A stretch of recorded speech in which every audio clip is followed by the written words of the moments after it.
with Studio, and we are here to live stream the Oscars. And let me tell you, I've had a hard time getting people interested to watch this live stream. I'm not saying that as a bad thing. It's just like I'm like, hey guys, I want to watch the Oscars, and they're like, no, I haven't watched the Oscars in years. I don't care about this ceremony, but we are going to be here to see all of the cringe, all of the high moments, all of the low moments, all of the good moments that are redeemable of the Oscars. We will endure through whatever this show has to bring us tonight.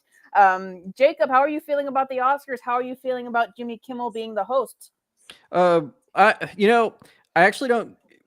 It's one of these things where I care because I want to see what a train wreck it is going to be, and the fact that they brought Jimmy Kimmel back as the host, what a disappointment. He did it twice before. The ratings were in the garbage both times prior, and they bring him back. It makes no sense. Granted, when they didn't do a host, and then they let Amy Schumer be a co-host.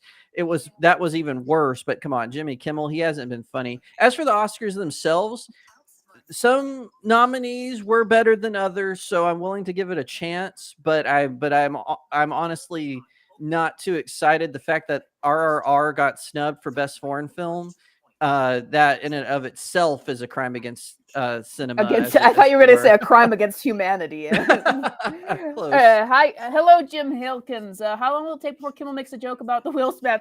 They're okay. I am so sorry. I did my little pre-Oscars video, and I talked about it, and then afterwards I regret it because I'm like, I am so sick of this slap business. I am so sick of it being It was talked about staged, constantly. everyone. It was It's totally it is going to be the staged. first thing on everyone's mind. So it is actually starting right now. I am actually kind of looking forward to this because there we'll reveal it later, but I saw more films on the best picture list than any other year before, and I'll go through them and what they are and how many it was. But there are films which I feel are actually very deserving this year. Some not. Avatar, some not, but I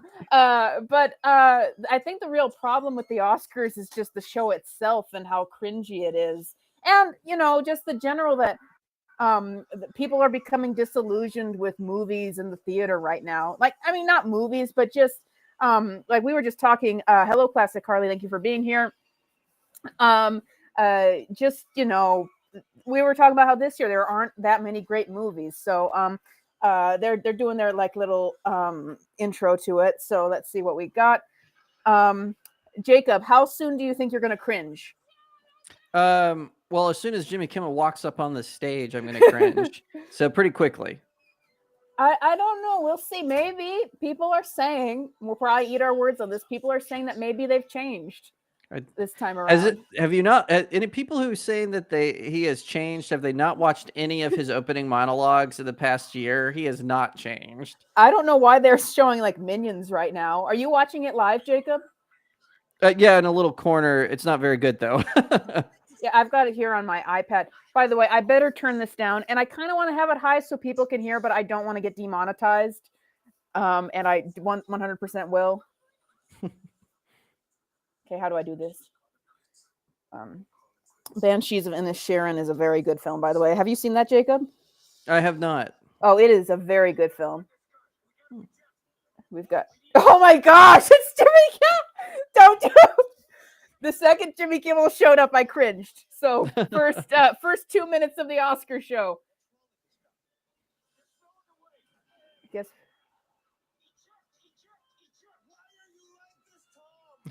Tom isn't even there. Of course, he's not. He's too cool for all of that. Yeah, he's too good for the Oscars. Like, that is a boss move. Like, are they doing like this jet show? Well, that's cool if they open it with like the Top Gun theme. That would be cool. Jimmy Kimmel, Jacob, clap. Are you gonna clap? I'll do this. Clap, Jacob.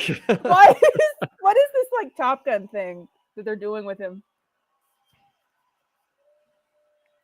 Oh, was that dumb commercial where he's like walking in like he's going into the Top Gun school? Yeah, they just did one where that's he's like so flying. cringe. Ugh.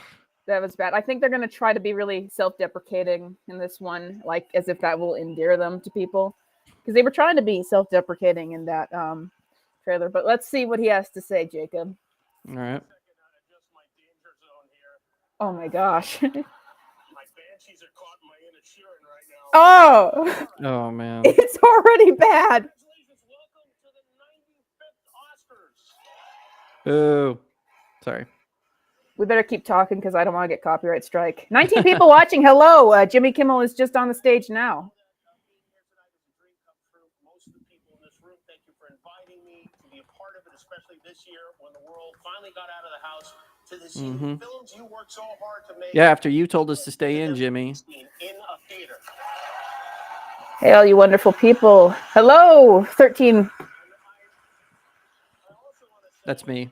Hello, all you wonderful people. See that Nicole Kidman has finally been released from that abandoned AMC. I don't get the AMC Nicole Kidman jokes. I don't either. We are watching it. I think it's Yeetlo. We are watching it on live TV. I don't know where Jacob's watching it on. I tell you, but then I'd have to, do something that would get me banned from YouTube. Okay. So, When I look around this room, I can't help but wonder, is Ozempic right for me? We have so many first-time nominees. Les Scarlet Quinn, hello to you too. Alone, there are 16 first-time nominees, including Jamie Lee Curtis, including Anna de Armas, Colin Farrell, Michelle Yeoh. I would just like to say the audience at Gesture Bell is way better than the audience at the Oscars, and I mean that with zero sarcasm. Your people are always great. Yeah, great that you guys are here. Thank you. Piece of Oscar trivia. 31 years ago in 1992, Brendan Fraser and Ke Huy Quan were in a movie together. Remember which movie it was? Encino Man. Encino Man. They've talked about it like nonstop. Two actors from Encino. I really am looking forward to seeing Ke Huy Quan win, and he's going to. You think so? Yeah, he's like swept at everything except like BAFTAs. I think it's a lock. Honestly, I think he probably deserves it from the ones that have been nominated. I think he probably deserves it. Yeah, the one that I think was also really, really good was Barry Keoghan from Banshees of Inisherin, which I know you haven't seen. But that we'll talk about it a little later. But that movie convinced me. Oh, he could play a great Joker. They just did not give him the right material for that little the Batman scene. Yeah, I think he'll make an okay Joker. They just need to change his makeup. Yeah, the makeup was a big problem. I'm guessing they were going with he falls into acid, so it looks like he's burned with acid was what they were going for, but it ended up just looking weird. I'm gonna Steven, give him one. Let's see what happens. Maybe he'll make something crazy. Steven claims he's never even smoked weed, which I find hard to believe. You mean to tell me you were sober when you made a movie about an alien who eats Reese's Pieces all day and can't remember how to phone home? That's not funny. What is with that laughter? What's the joke? I think there's like a sign that we can't see that says laugh, laugh, laugh. But that's the problem with the Oscars is like they always choose like the worst hosts. And they go for a comedic angle, but they're not funny whatsoever. Yeah. Honestly, what they should have done is they should have played it safe with someone like a Jay Leno or bring back Billy Crystal, but they're not going to do that because they're not hip and trendy anymore. Well, I guess also Jay Leno was in kind of a tough accident recently, but yeah. By the way, guys, if you want to absolutely make sure that you guys get a question in or just a comment you have for us to highlight, then you can leave a super chat, just even $1 super chat, and then we will make sure we bring it up just in case that we get distracted by all of this and we don't see it. And remember, no legal or medical advice is everything we just say is just of our own opinion. Yes, of course. So if you say that your back is broken, then I'm sorry, we cannot help you, but we will gladly take the donation. Exactly. Is this like still going on, this intro? It's not funny. What was that? What was that? That was so weird. More Oscars than John Williams. He's been nominated 53 times. We're listening to Jimmy Kimmel's opening monologue, and it's been a disaster. Yeah. Which honestly is not that great. He's been talking about John Williams for like 2 minutes now. I know people like to debate now which is better, movies or TV. But here's the thing: no matter how good a show is, there are some things movies could do that TV just can't. For example, a TV show can't lose $100 million. Ha ha ha. ha. Has he ever worked in Hollywood ever? He just made a jab at Babylon for bombing. At least Babylon got released in August. You know, Batgirl became the first superhero to be defeated by an accounting department. Oh, he's going to Batgirl. I told you they would be really super self-deprecating. Then, of course, the Avatar. Clap for Avatar, Jacob. Clap, clap, Boo. clap. I'm not interested in a sequel to the Ferngully remake. The sequel to Avatar is the most expensive movie ever made. Disney spent Yeah, and $10 it billion. barely broke even. Just to break even, all of Nick Cannon's kids had to see Avatar 4 times. It's Okay, that was a pretty good one. I'll give him that one. I did That not was a think good- so. Hello, Harley X Joker. Thank you for being here. Hello, Cameron Ryder. I'll give him the Nick Cannon joke. That was okay. That was pretty good. I'll give him that one. Because he didn't get a Best Director nomination. And while I find it very hard to believe about a man of such deep humility, he does have a point. I mean, how does the Academy not nominate the guy who directed Avatar? What do they think he is, a woman? I don't. Women I are don't get women it. have been nominated before. Thank you, Lady. Yeah.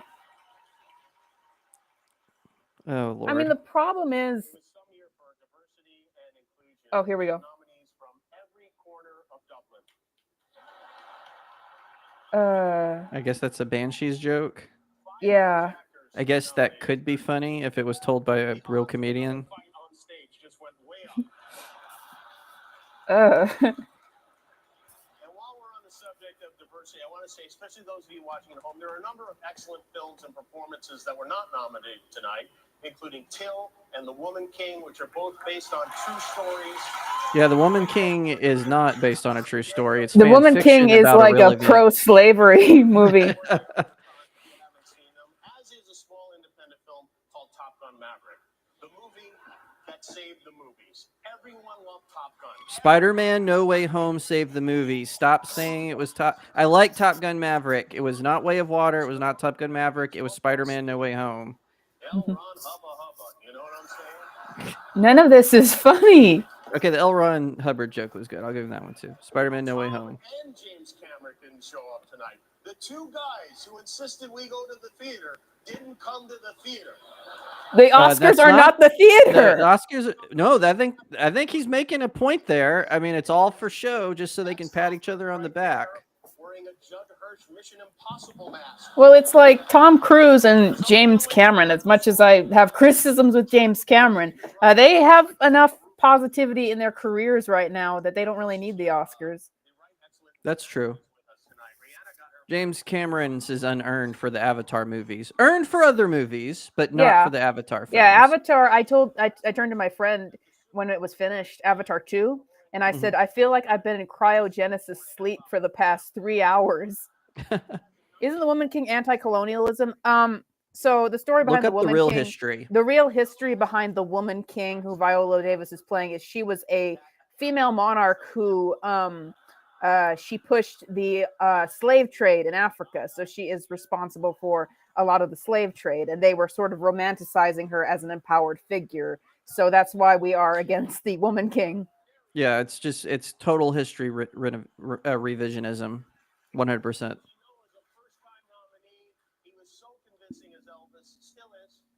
I'm going to disagree with you a little bit. Classic Harley Quinn. I thought that Tom Holland's Spider-Man movies maintained enough of Spider-Man to make him work. I know they changed a lot, but that's just my opinion. By sending letters back and forth as Elvis and Tom, which just goes to show you how incredibly silly this all is. Well, that's a true statement. That's not really a joke. It's very silly.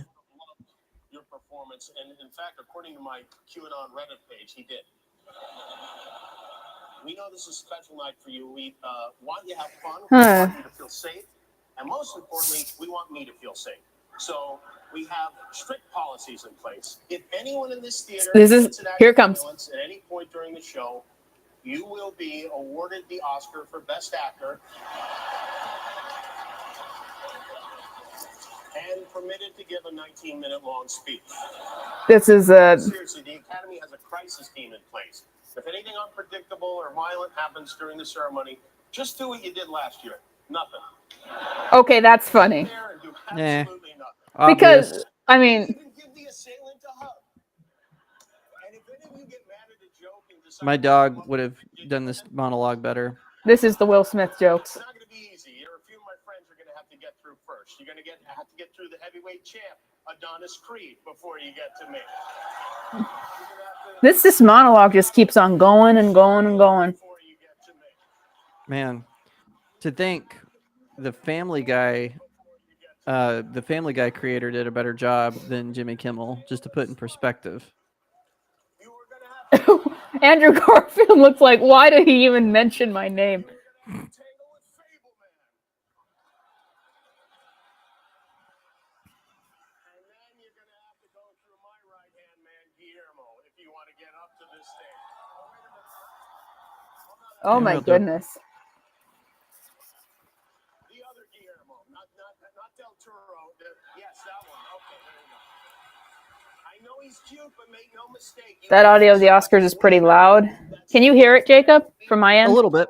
Okay, I'm gonna leave it. There will be no nonsense tonight. We have no time for shenanigans. This is a celebration of Oh my everyone. gosh, this has put me to All the sleep. categories back in, and we listen. They're all back in. Announce best animated feature already. We will be showing all 23 categories live tonight, except for one. Earlier tonight, Best Picture went to All Quiet on the Western Front. Congratulations. That was not funny. All the categories back in because the movie community wanted it.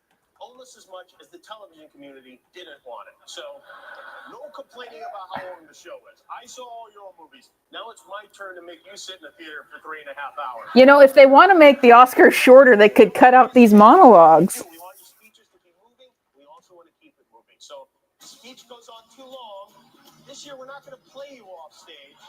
Instead, we have a group of performers from the movie RRR who are going to dance you off stage.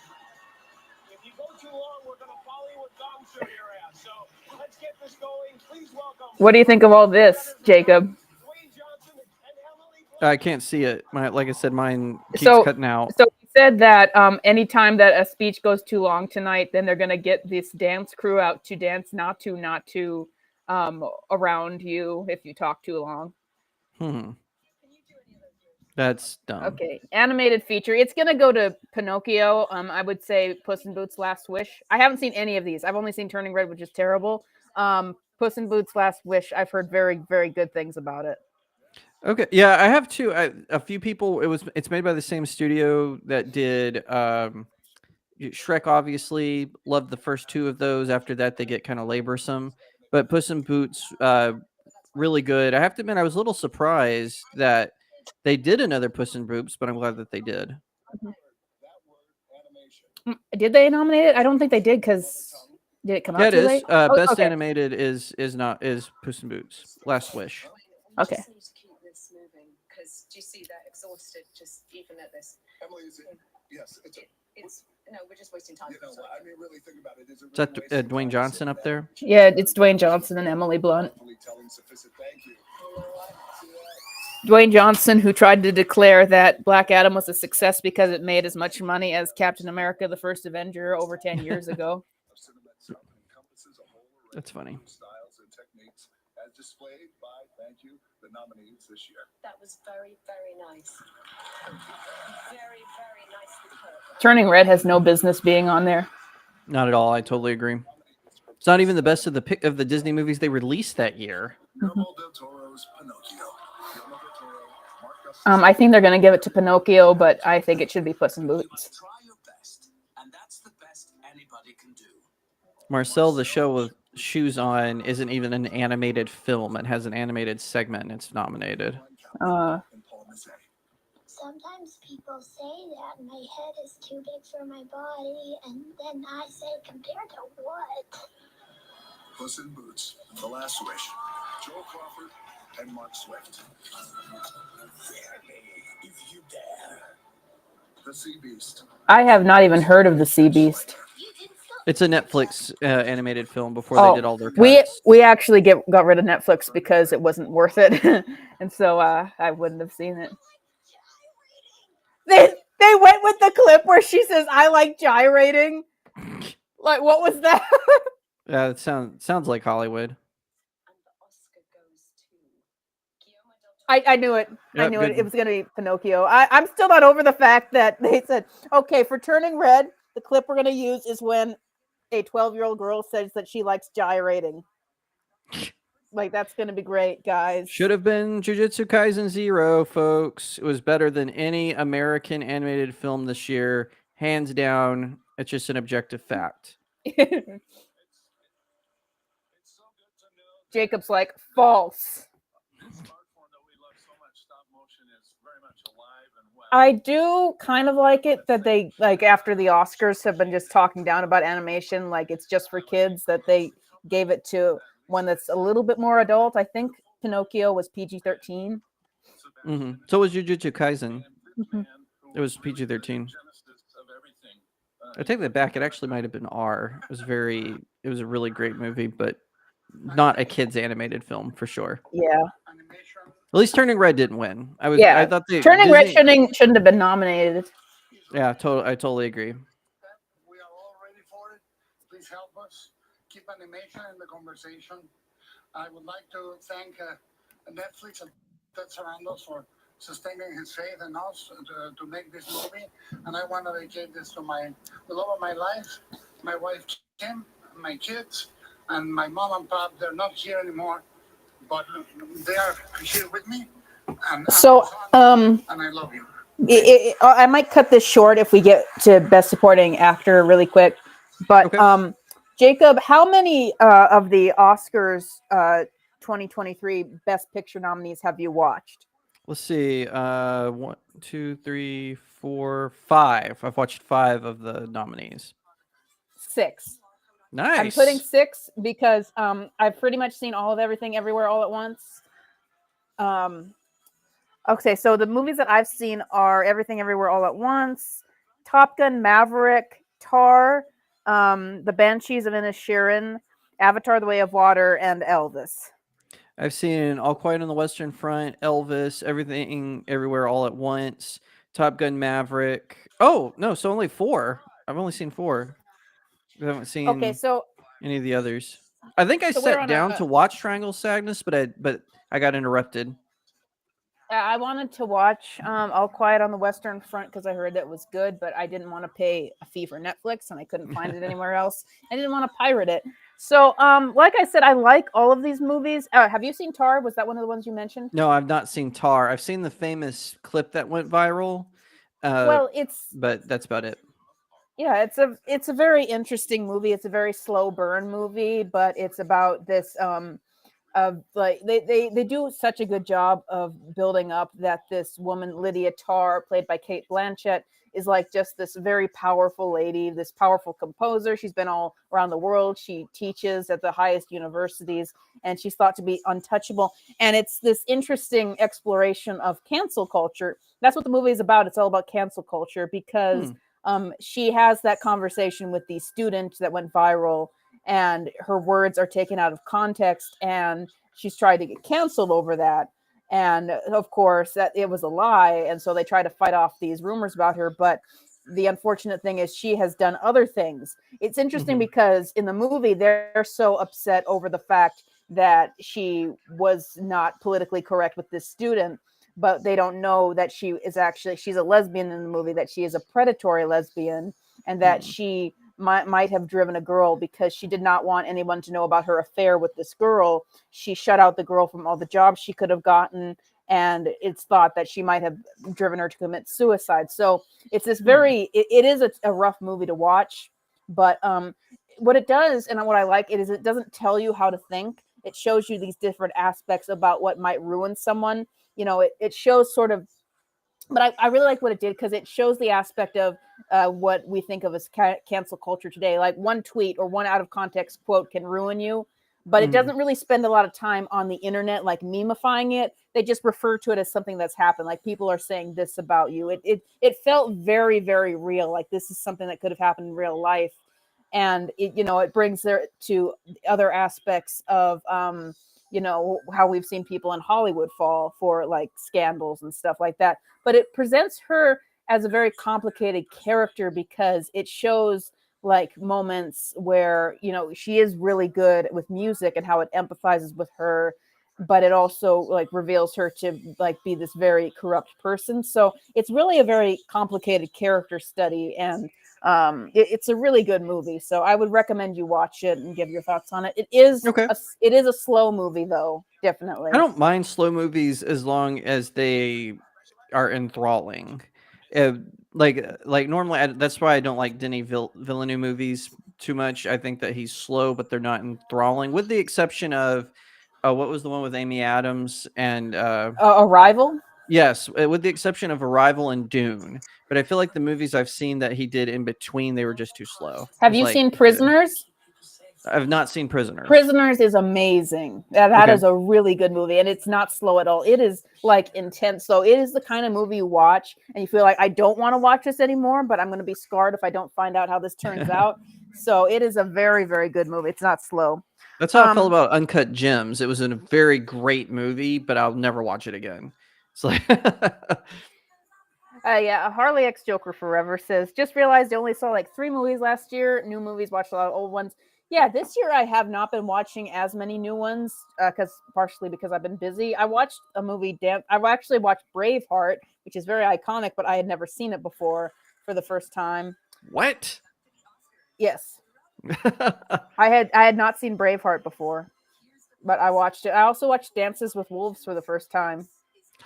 Dances with Wolves, I have a complicated relationship with it because it's technically a great film, right? It's got a great cast, the music, the cinematography, but I felt like, again, it was just, there were parts in it that were just really slow and boring. Yeah, It was, but I do like it. Like, I'm glad I watched it. Maybe I should watch it again, but I was just kind of like, okay, can we, well, pick up I the heard pace here a that little people bit? someone referred to Avatar as a ripoff of Dances with Wolves because you got the disillusioned military man who meets the indigenous people and decides that he wants to be a part of their culture, which is the basic thing. My actual problem with it. Wait a second. Oh, Will you stop talking about how much Avatar made, please? $2 billion movies, or given his marital history, 3 $1 billion movies. A lot of history in the making tonight, including a man who could become our oldest acting winner ever. One of my favorites, Judd Hirsch. Judd turns 88. Yeah, he's not going to win. If they got Tom Cruise to host the Oscars, I feel like this would be like 5 million times better. oh yeah.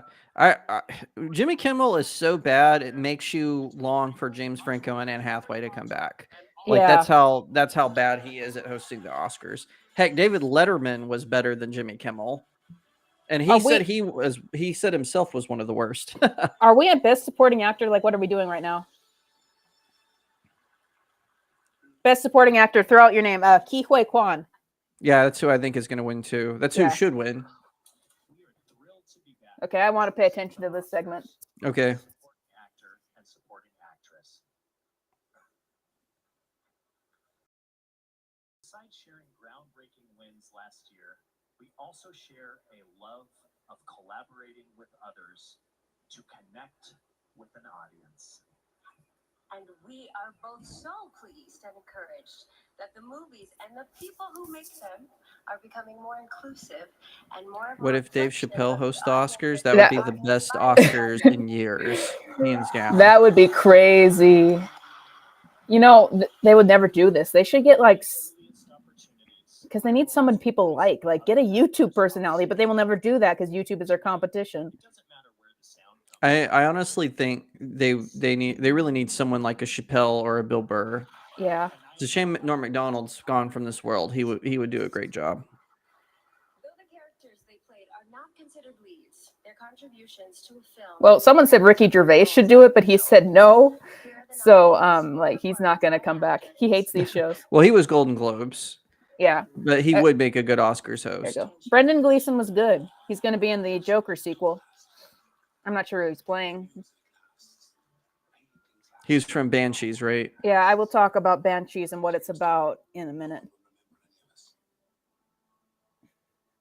Like this movie Causeway, no one heard about this movie, and it's nominated. No one gave a crap. Yeah, I don't care about this. It was supposed to be like Jennifer Lawrence's comeback movie, but it did not do anything for her. I thought Don't Look Up was supposed to be her comeback movie. This is her comeback up movie because Don't Look Up did not work. Yeah, it was one of the worst movies of last year, hands down. It was absolutely terrible.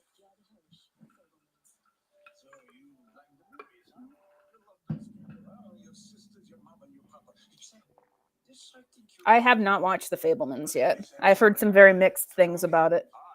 I probably should have. I'm actually a big Steven Spielberg fan.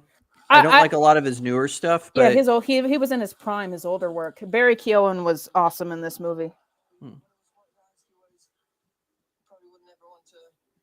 I wouldn't mind if Judd Hirsch won just because he's such a prolific actor. If they just gave him like a legacy award for The Fabelmans, I could see that. Yeah. I think Barry would be my second pick but Keith Whitebaum's going to win. That's for sure. If he doesn't, he'll be an upset.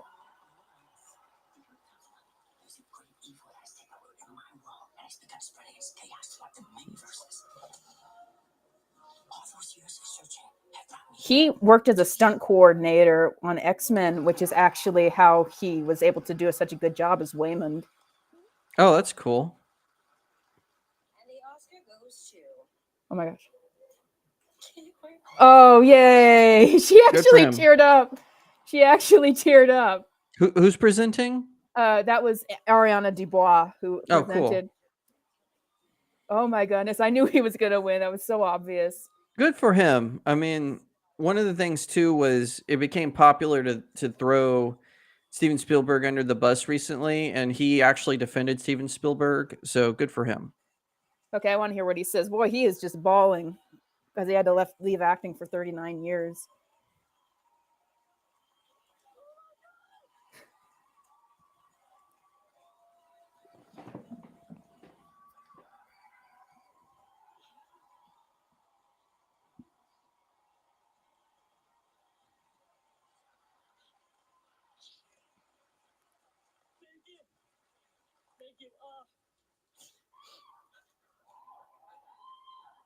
My mom is 84 years old, and she's at home watching. Mom, I just want an Oscar. Aww. I love this. I love him so much.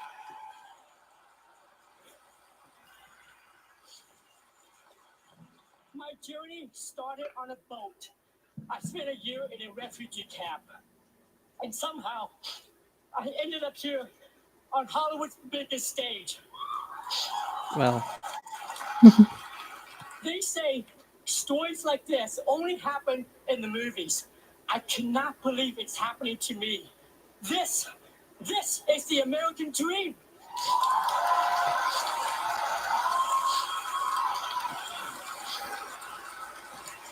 Thank you so much. Thank you so much to the Academy for this honor of a lifetime. Thank you to my mom for the sacrifices she made to get me here. To my little brother, David, who calls me every day just to remind me to take good care of myself. I love you, brother. Thank you to Kendall for all your support and everything you've done. Thank you to A24, to Daniels, Jonathan, Jamie, Michelle, and my Goonies brother for life, Jeff Cohen.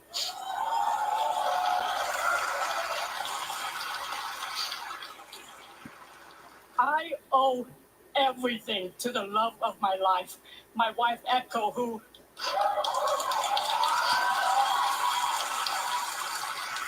Aww. month after month, year after year for 20 years, told me that one day, my time will come. Dreams are something you have to believe in. I almost gave up on mine.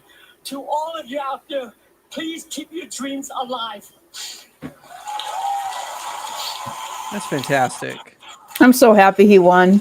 Yeah, congratulations to him. It was well deserved. Thank you so much for welcoming me back. I love you. Thank you, thank you, thank you. They would not dance him off the stage. That was so great. Okay, the one thing I'm upset with myself is I really wanted to see his reaction when he won, but because I usually don't replay it, but I was so focused on Ariana Dubois saying it because she teared up when she said it. I didn't see it. That's so great. He's going to be in Loki season 2, which I want to be excited about, except Loki season 1 was pretty terrible. Yes, it really was. Oh, best supporting actress. We're getting right into it.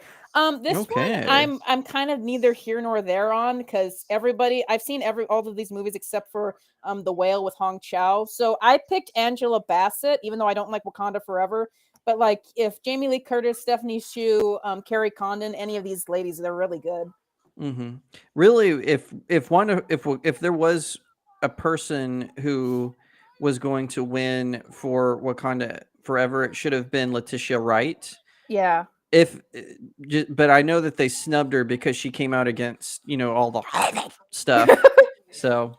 Well, Angela Bassett, the Oscars like those big, emotional scenes, and Angela Bassett, I am queen of the most powerful nation in the world. Like that's what they like. So that's why she gets the nomination.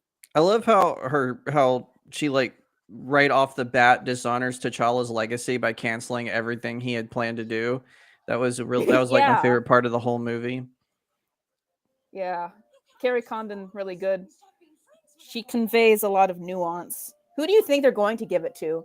I'm going to go with if I think Angela Bassett is the favorite. I honestly do. Really, Avengers should have won the first Avengers film, as should have Infinity War, but Wakanda Forever I think is going to be the one that takes home an Oscar.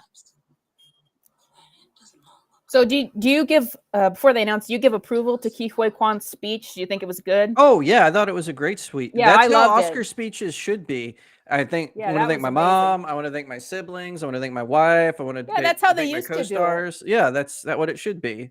It's like when Gary Oldman won for playing Winston Churchill. He gave like this really great. I want to thank my wife, my director, my cast, my crew. Thank you all. Good night. And he walked off the stage. It's a perfect Oscar speech. Yeah, that was a great. I'm so happy Ke Huy Quan. I really want to watch the Good for Oscars him. live just for that. Okay, here we go. Angela Bassett. I'm gonna agree with you.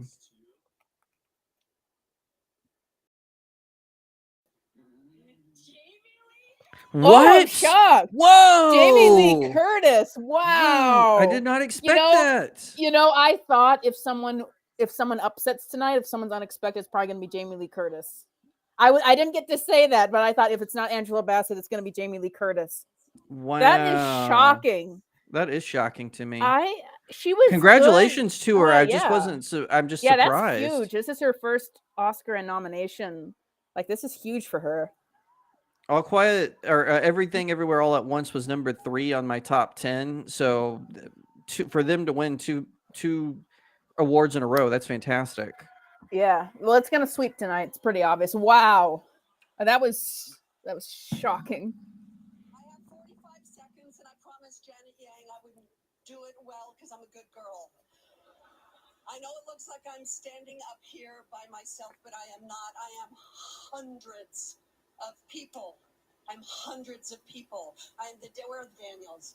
Daniels, Jonathan, Leyline, the entire crew, my bae Michelle, Key, Steph, the entire group of artists who made this movie. We just won an Oscar. To my dream team, my agent Rick Kurtzman, Alan Wertheimer, Heidi Schaefer, Sean James, Grace Ahn, Jane Ross. We just won an Oscar. To my family, my beautiful husband, Christopher Guest. Our daughters, Annie and Ruby. My sister Kelly, we just won an Oscar. To all of the people who have supported the genre movies that I have made for all these All those years of getting chased by Michael Myers has led to this. people.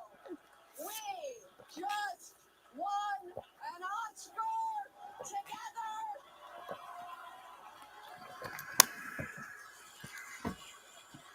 That's cool. And my mother and my father were both nominated for Oscars in different categories. I just won an Oscar. So as speeches go, what do you think of that one, Jacob? That's not bad. Again, It's okay. Yeah, it's okay. I mean, again, it's exactly what it should be. I want to thank you. I want to thank you. I want to thank you. Yeah. I won. It's not like walking Won a in public, bass. like I just won an Oscar, so I'm going to talk to you about the cows. Climate or change. something. Yeah, the cows. Yeah, yeah. Cara Delevingne is coming up. What's she doing? Uh-oh. Between you and me, Cara Delevingne is weird. I actually liked her in Valerian, but yeah, she is weird. In real life, I mean, she's weird. Oh, this is short film. I don't know any of these, so I think we can have a little break. Okay. So I want to talk to you about the Banshees of Inisherin. So what it's about is about this tiny island in Ireland, and there's these two friends. There's Podrick, who's played by Colin Farrell, and there's Brendan Gleeson, who plays a character called Calm. And they're best friends, and like it's a very small island, so everybody knows each other and hangs out with each other. And these two people are best friends who are always spending time together, and you know they have their kind of time where they go about you know, they go to the bar, they hang out, they talk to each other, so and they go on walks together. So all of a sudden the premise of the movie is Brendan Gleeson's character says that he never wants to talk to Colin Farrell again. He says he doesn't want to talk to him ever. And he said he this is very strange. He's like, well, what did I do? And he's like, I just don't like you anymore. And so it's very strange. It's a tragic comedy. Like this is kind of comical, but it's also very sad. And so Colin Farrell's character is like I'm not going to let this go. I have to I have to fix this friendship. I have to like save this because this is like a friendship he doesn't want to lose. But Brendan Gleeson says, I will cut off my fingers one by one if you ever talk to me again. So what the movie does, well, it's this very bizarre premise because you're always questioning, why is he cutting himself off? Why does he all of a sudden decide that he hates him like this for no apparent reason? And what it does is it's very allegorical because there's like the Irish Civil War that is going on in the background to kind of go through the Civil War these friends get into. And it explores the depression that is going on this island. And each character kind of symbolizes a different reaction to depression. So it's a very complicated movie, and it's very, very difficult to watch, even more than Tar. It's difficult to watch because they make it feel so real. And he does end up cutting off all of his fingers, which they don't show you when he actually does it, but they show you after the fact. And because they've built up this movie as being just like so real, it really is painful. Like, oh, somebody actually cut off their fingers just so they could hurt this person who was their former friend in a way that they think is justifying themselves, because it's a very interesting movie. I would recommend it. But that's, I guess, where the kind of jab at, oh, you nominated everybody from Dublin because it's all like Irish born actors in that movie, because it's a movie about Ireland. And I think that the director is from Ireland, but it's a very complicated movie, but it's very good. Interesting. We just went through all of Sophia Carson's song. She was in an awful movie called Purple Hearts. I don't know if you've heard of that. I've not seen it. It would take too long to explain. The movie is nonsense. It was on Netflix and people liked it because they thought it was romantic. It's basically about a social justice warrior and a military guy get married even though they hate each other because they want money from the military, and they're afraid they're going to get caught because it's a fraudulent marriage because they didn't really love each other. And it's like, people have gotten, first of all, I'm not sure that's how it works with the military, but second of all, people have gotten married for like financial gain all throughout history. Like, you're not going to go to jail for, like, you don't have the cops showing up to your house. Do you guys actually love each other? If not, you're going to go to jail. It was so. Yeah, I remember I thought that when I saw The Proposal, with Ryan Reynolds and Sandra Bullock. Very similar premise there. Yeah, it's the same thing. I think that Except one she's got his by. boss. Yeah, I think that one got by because I don't know. People thought they were funnier or something. It was a comedy, but it's like, you know, if you get married and you don't love each other, that doesn't mean that the marriage is a fraud. That doesn't, like, you can. What I'm saying is that's what in the olden days you used to get married because it made the most financial sense or the most business or political sense. It wasn't because of how you felt. So it just really weird. Mm-hmm.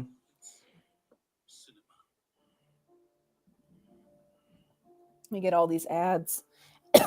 At least this show, yes, I know people that got married just to put their friends on medical. At least this show did not start with a destruction of we don't talk about Bruno like last year did. I'm just gonna check on Twitter really quick and see what people are saying. There's this guy on Twitter. His name is Eric Weber, and he hates everything everywhere all at once for some reason. And he just wrote, "Ugh." He blocked me for some reason. To my knowledge, we've never interacted. I'm not blocked. And like, I've interacted with him before and he's been fine to me, but it's like, well, I can kind of see Everything Everywhere All at Once is what they call an absurdist comedy. Yeah. And I can see how that would be an acquired taste. Honestly, I could I even thought the scene where, for everyone who doesn't know, it's about this woman who discovers that there's multiple dimensions and she has to go to different dimensions to try to stop an evil variant of her daughter from conquering the world. And there's a scene in it, this is not spoilers, but where they go to a dimension and they're rocks. And I thought it was a very well written sequence, but I can see how that might weird people out. Like, why are we looking at rocks? But so I can kind of see how some people might like it. Yeah. But he just absolutely hates the movie. But like, and I don't know, because I know that Michelle Yeoh. Oh, sorry, I didn't mean to interrupt you.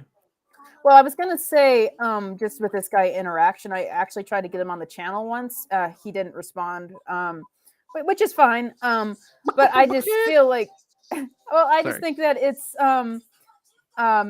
he has some good opinions on like box office, but I think part of his problem is if he thinks something, then it is 100% true. No one can ever tell him any different, and so that kind of gets him into like battles with people and tiffs with people. So I don't know. That's just what I've seen. I don't know him personally. I know he's like friends with Chris Gore, who I've seen around. I don't know. You know who Chris Gore is, right? Sadly, nope.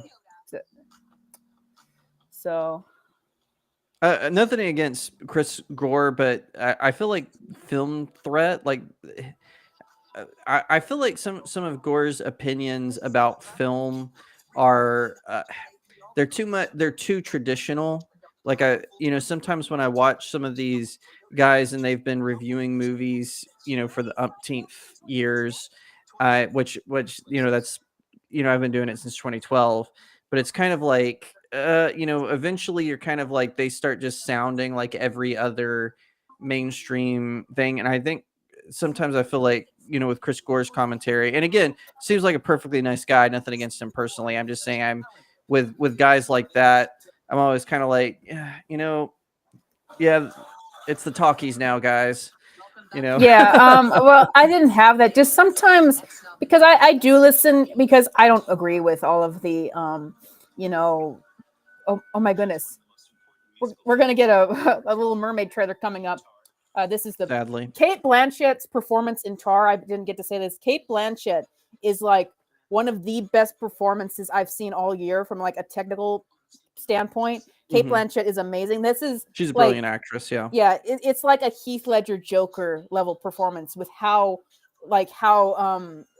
deep she is in her character and like how riveting she is to watch. Like she's amazing. So I'm getting ahead of myself, but I actually said that she should win for Best Actress. People want Michelle Yeoh to win because they're like, well, she's never has before. Cate Blanchett has twice, but I'm like, if you're going just by who had the best performance, it's Cate Blanchett. Like, I'm not going to be angry if Michelle Yeoh wins because I won't be angry, but I'm not exactly cheering for her, even though I liked the movie, because she said some terrible things about Jackie Chan, who did not deserve to be thrown under the bus by her. But it was, it's kind of like, uh, separating the art from the artist. It's sometimes hard when they're always yeah. in your face with social media. But of the one, I've only seen Everything Everywhere All at Once of the Best Actresses. I actively avoided Choose Leslie and Blonde, so just Yeah, not I've up heard my. I've heard that Blonde is like terrible, and it's NC-17, so I wasn't gonna watch it. But so I'm sorry. I'm trying to watch the Oscars and talk to you and look at Twitter at the same time. No, it's fine. I feel like they gave Ana de Armas, who I like as an actor otherwise, but she had an accent while she was playing American-born Marilyn Monroe. She had a Spanish accent coming through. So Right. I feel like Ana got the Oscar just out of pity because she really threw herself in the role and it was such a disaster. But it's like, you could have put other someone else in that category. I don't feel like she really deserved it this time. Yeah, it's kind of like Nicole Kidman playing Grace Kelly, right? People really wanted to like that movie, and she didn't do a good job. I mean, it's just bottom line of a story. Grace of Monaco, I think, is what it was called. She did a terrible job, and like I said, I haven't seen Blonde, so I can't comment on how good Anna did. But it seems like she's a really talented actress. I've seen her in several things. I think she's good. I saw her in an indie film where I thought she did a fantastic job. So I could kind of see her winning just by the Marilyn Monroe name, but I honestly think favorites are going to be Michelle Yeoh and Cate Blanchett. Yeah, I think they're the winners. do you think, because they're just doing short film right now, I think, and I don't recognize any of these. Not that they have done. Yeah, good they did work. all these weird Euro ones. Yeah. What? So people on Twitter are loving that Ke Huy Quan one, but they are confused by Jamie Lee Curtis. They think it should have either gone to Angela Bassett or Stephanie Hsu. Do you think that there was any kind of bias towards Jamie Lee because of how long standing she's been in the industry, who she is, who her parents are? Do you think any of that?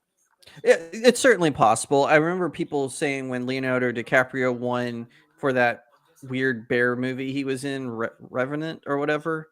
Yeah. People were saying he actually was winning for Titanic and for The Departed. He wasn't actually winning for that movie. And I think that's possible with Jamie Lee Curtis. Every once in a while, the Oscars will get where it's this person's turn. So it's certainly possible. Like, she's been in the industry forever. She's been in multiple films, several films where she's done amazing. So they probably just thought, yeah, it's her turn. Let's give it to her. I could see that. I could see that conversation. Well, happening. the funny thing about that is that there actually is an honorary Oscar that you can get, but I think you have had to work in the industry and been nominated a certain amount of times and have worked a certain amount of decades in order to get it. But I'd have to do a little bit more research on that. Yeah, apparently Navalny just won best documentary film. Yeah, so I finally found the list of where we're going here. So we're on best documentary. Okay, then wait. Okay, after that is live action short film, and then we had cinematography. Top Gun Maverick should win cinematography because they did things in that movie that no other film production today would attempt in terms of practical effects. I don't know. I think All Quiet on the Western Front should win that one. Best cinematography. But unfortunately, that is a movie that I haven't seen. I just went with what I'd seen, and so I went. Well, Top Gun's not nominated for best cinematography. Are you sure? I thought it was. No, it's All Quiet, Bardo, Elvis, which I don't know why Elvis is on here. Yeah. Empire of Light, and Tar. That is ridiculous. I guess it's possible that they consider what they did with Top Gun Maverick to be VFX, for the record, visual effects. For the record, it should be swapped out with Elvis. To me, Elvis's cinematography was just the camera standing still for most of the time. But so I could see Top Gun Maverick swapped out with them. I haven't seen Empire of Light or Tar or Bardo, so I can't really. No one saw Bardo though. But honestly, though, of these nominees, All Quiet should win. Okay, since I haven't seen that, I'm going to go with Tar. I know we're doing this early. Tar has some very, very, very interesting choices with its cinematography. But since I haven't seen All Quiet on the Western Front, like I won't be mad if that wins. I thought that Top Gun Maverick was on here because what they did is they would take the cameras and with the actors in the jets and teach the actors how to handle the cameras in the jets and the way that they were positioned. So that's why I said like cinematography. I felt Top Gun Maverick is a far better movie to watch at the theater because you feel like you're there in the jets. But I think that they might count all of that to be visual effects rather than strictly cinematography. So That's I true. don't know. And I'm worried because Top Gun Maverick should win for visual effects, but they are going to give it to Avatar as an obligatory Oscar. But we will see. The Batman should win. Yeah, the Superhero movies should always win best visual effects, hands down. Well, maybe not the recent MCU stuff. Yeah, the Batman, like it had, I really like the way it looked as well, but it did not get nominated for cinematography. No, I don't. but it did for visual effects. That's why Yeah. that's why I mentioned that. I think someone wrote timeline went from joy to misery in 8 minutes. I think because everyone was happy for Ke Huy Quan, and now everyone is confused by Jamie Lee Curtis, which I'm not upset by her winning. Jim Hawkins, the MCU has not won anything except very technical things, and they did. And both Avengers, Captain America: Winter Soldiers, and Avengers: Infinity War all should have been Best Picture the year they came out. Spider-Man: No Way Home included. MCU has not won. That's my problem. Now I'm talking about old school MCU. If you want to talk about things pre-Endgame, fine. But no, MCU films should have rocked the Oscars several years in a row. Like I said, pre-Disney takeover. So, okay. So yeah, what do we have next? I just got rid. Oh yeah, it's cinematography next. Okay. So I'm not gonna jump ahead and have the other categories yet. I'm by the way, I'm happy with the stream. Like I've seen people have been coming in and out, obviously, but I was worried we're gonna have like 1 or 2 people watching the entire thing. So I'm glad that we got some more. You know, we've gone up to 20, we've gone up to 16. Guys, for you guys who are over here, we are unfamiliar with the short film and the documentary, so we're just kind of biding our time to cinematography, and then we will have more thoughts on that. So, the Oscar show so far, like, I don't hate the show. I just hate Jimmy Kimmel, if that makes sense. Like, anytime that Jimmy Kimmel is on, it's cringe. Everything else is fine. We'd love to use the rest of our time up here to sing for James. Happy birthday. Who are they singing birthday to? I'm not sure. We're glad I you're think going to it's be the here the whole birthday. time. Classic Harley Quinn. We are really happy about that. Thank you. Yeah, I think it's the guy in front. It's his birthday or something. Oh, okay. No one gives a crap. Jacob, come on. No one gives a crap. His birthday. People Come just want to hear on. what the winners are.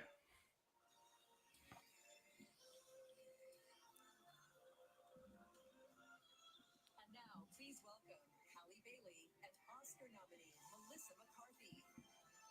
Okay. All right, best cinematography. Here we go. Are they going to show us the Little Mermaid trailer now? I thought that was going These to be are in the the middle of a stars. break. For 100 years, the Walt Disney Company has produced some of the best heroes, villains, and stories of all time.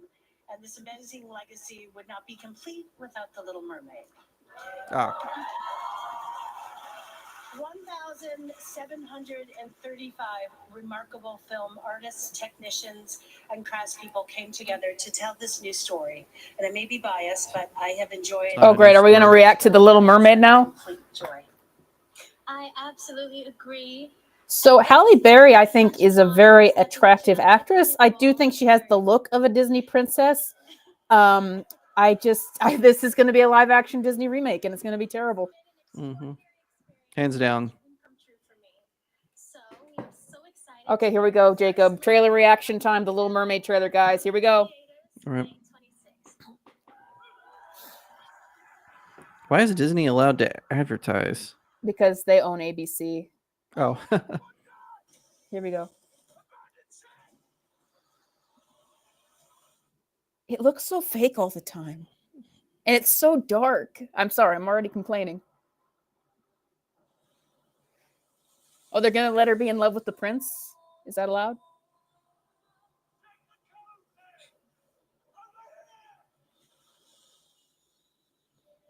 You went to the above world. A man was drowning. I had to save him. This obsession with humans has to stop. I just want to know more about them. Poor child. You can't live in that world. Ursula? unless you become a human yourself. Is that even possible? It's what I live for.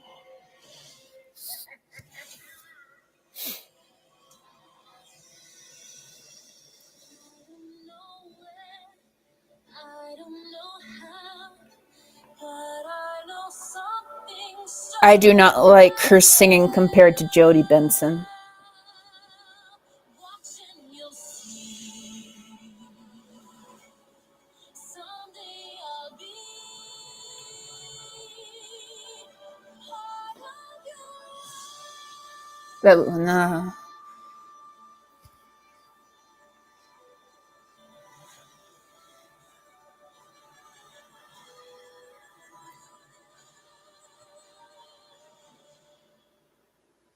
So new trailer online now. So is there more to it? That we've never been more disconnected. What did you think of that, Jacob? We're able to see so much good I'm every day. Okay. Sorry, I muted my mic while we were listening. I'm not impressed. I mean, No, my main problem with this movie is Little Mermaid is bright and colorful, and everything with the color grading and color correction is like dim, dark, cloudy. It just looks so wrong to me. yeah, I agree. I think that, and also, I didn't really like Ursula's look. Now, granted, we didn't get a huge look, but I'm not impressed. The CGI didn't look good. I'm just seeing if we got anything else here because I just got the trailer on TV here. I mean, sorry, not TV, Twitter. I'm gonna lose my mind by the time this thing is over. By the way, Mindy Kaling arrived at the Oscars, and every time I see Mindy Kaling, I'm like, oh, Velma? Really? No, not Velma. Yeah, I think we got. Sorry, I'm blowing up my. Okay, I think there were a couple more scenes that they showed on the online trailer than they did that, but I'll watch it later. Honestly, it's the Little Mermaid live action. It's not going to be good. Yeah, and also I always wrecked.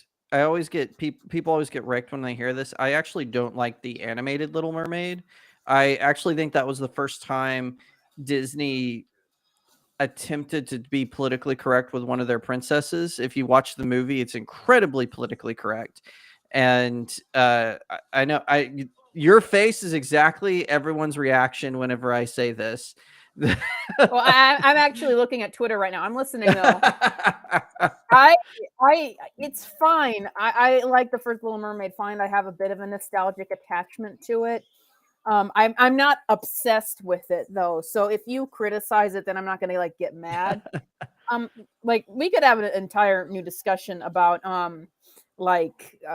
the way that Disney princess portrayals have been changed over the years. Oh yeah, one of my best friends, C.S. Johnson. She's a writer. She and I have sparred on this because she loves The Little Mermaid, and I'm like, no, it was the first time that they really went politically correct with one of their princesses, and for one thing, she whines the whole movie. That's one thing that's one thing that drives me nuts about her. Is besides that, but anyway, so whenever they were like, oh, they're doing Little Mermaid and they're making it woke and all this, and I was like, yeah, duh, it was one of the first ones that were, so no surprise there. Yeah, so we're doing cinematography now. Oh, those are all great picks. Classic Harley Quinn, Tarzan, Atlantis. I'm assuming you're meaning Atlantis, Lost Empire, and Treasure Planet. Treasure Planet is underrated and overhated. It is a fantastic film.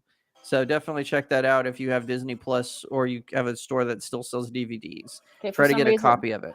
For some reason, my Oscars audio is cutting out. Okay, I'm just gonna go with you guys and say All Quiet on the Western Front, even though I haven't seen it. I'm gonna trust your opinion. So this is best cinematography. Yes.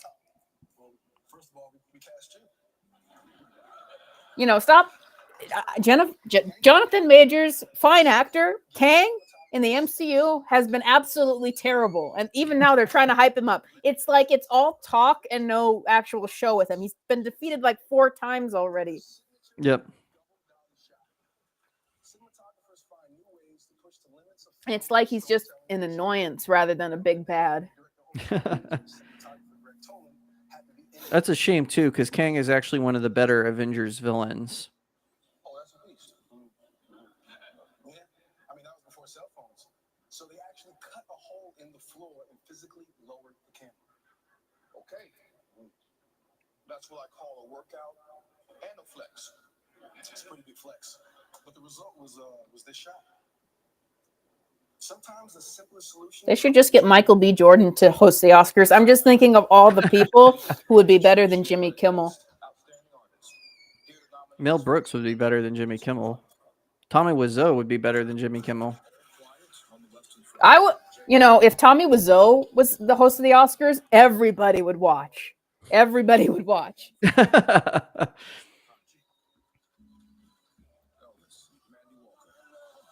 Elvis was very badly edited. I did not like the cinematography so much. Elvis was like carried by Austin Butler. Yeah, my big problem with Elvis is it was really about the Colonel, or it wasn't really about Elvis. The Colonel bookends it in the little caption. All Quiet on the Western Front 1. All right. Okay, I picked the right side. Okay. Yeah, I'm on the right side of the team here. Yay. Normally, I don't like when European films win at the American Academy of Films, but I'm glad All Quiet won. It deserved it for sure.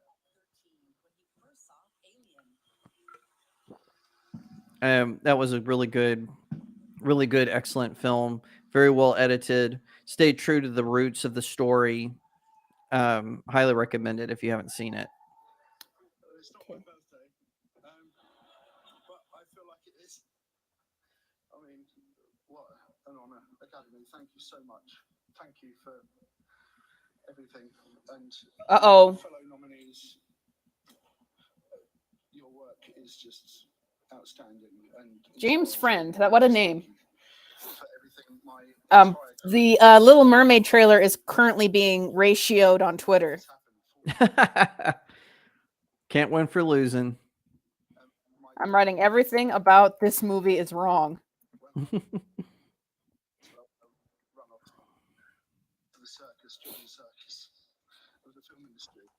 It just looks so bad. Yeah, and like you said, it's supposed to be colorful and vibrant, and it's so dark and bleak. Sebastian's like a real crab.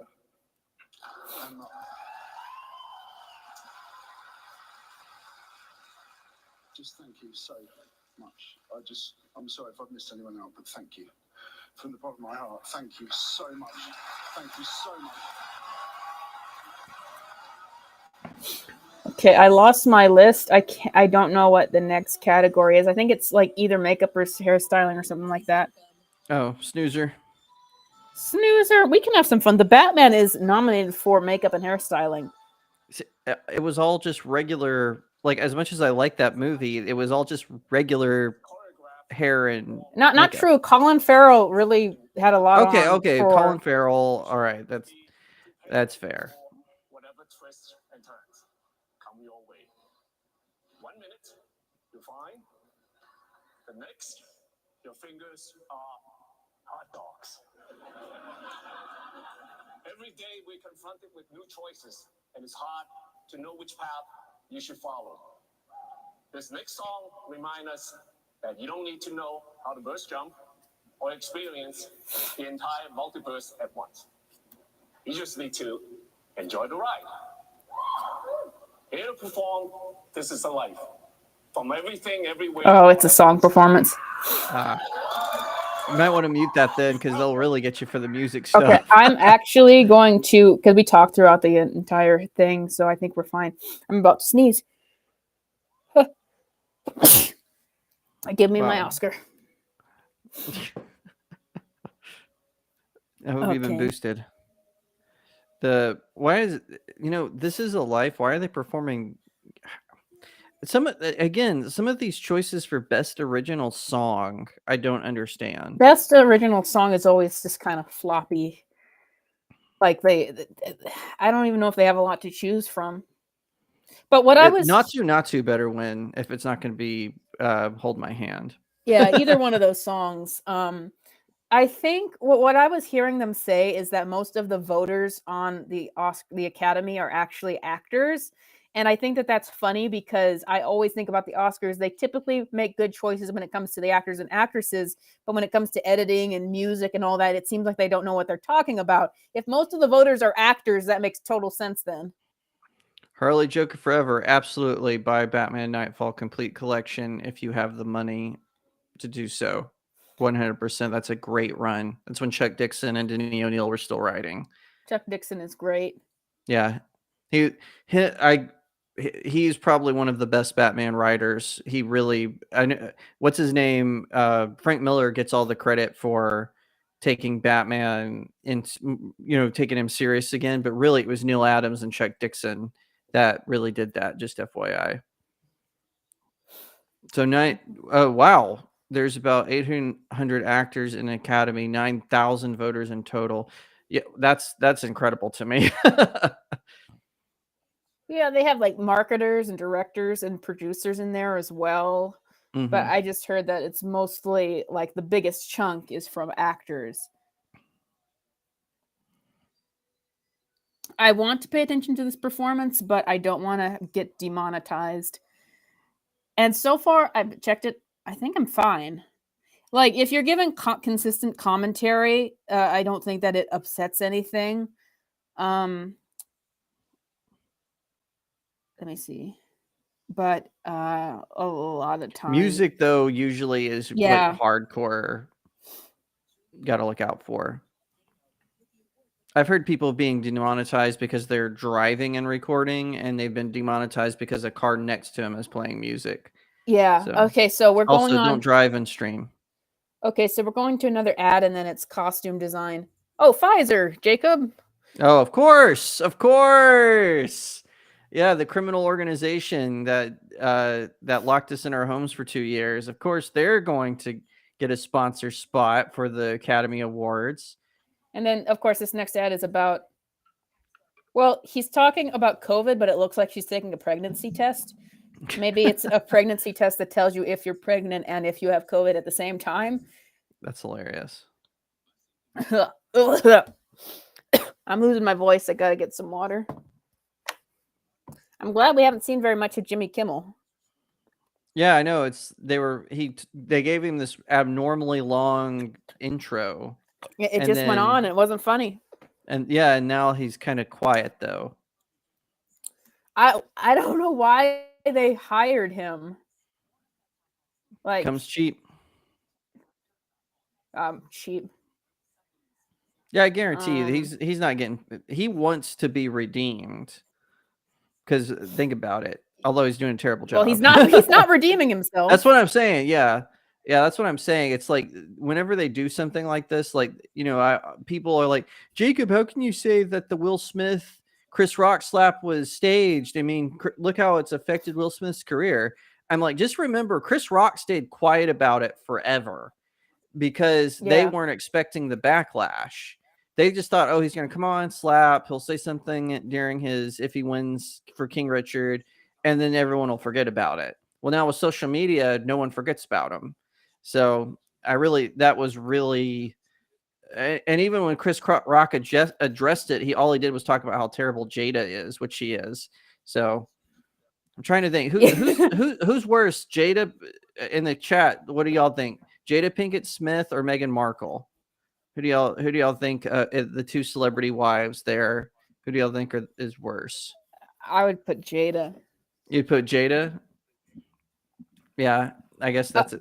So somebody on Twitter says that the only thing I liked about Jimmy Kimmel's monologue was this Andrew Garfield reaction, and it's Andrew Garfield who looks like his head is about to explode.